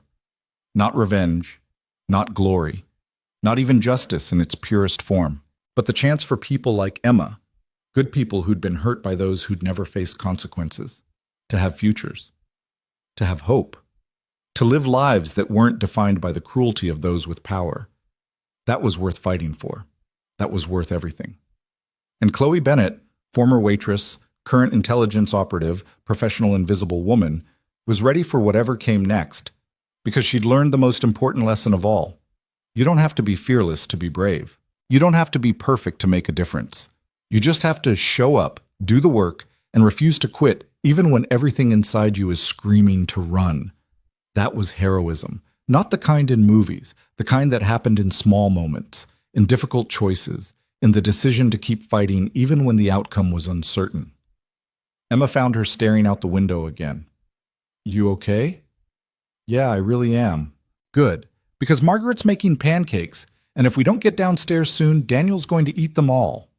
They went downstairs together, joined the strange assembled family that had formed from trauma and purpose, and the shared understanding that sometimes the only way to heal was to help others. Nathaniel was teaching Daniel how to flip pancakes. Sarah was arguing with Torres about the best coffee. Margaret was orchestrating the chaos with practiced ease. Chloe sat at the table, accepted the pancakes Emma passed her, and let herself be present in this moment. No fear, no planning, no thinking about what came next. Just this, just now, just the warmth of people who'd become family, and the knowledge that whatever came next, she wouldn't face it alone. That was the real victory. Not the verdict, not the convictions, but this. The life she'd built from the ruins of the one she'd lost. The purpose she'd found in the work. The understanding that she mattered not in spite of being invisible, but because of it. And when the time came, in 2 months or 2 years or however long it took, she'd be ready to be invisible again, to slip through the cracks, to bring down the powerful who thought they'd never fall. One case at a time, one battle at a time, one victory for people who'd never had a voice. That was enough. That was everything. And Chloe Bennett was finally ready to live the life she'd fought so hard to build.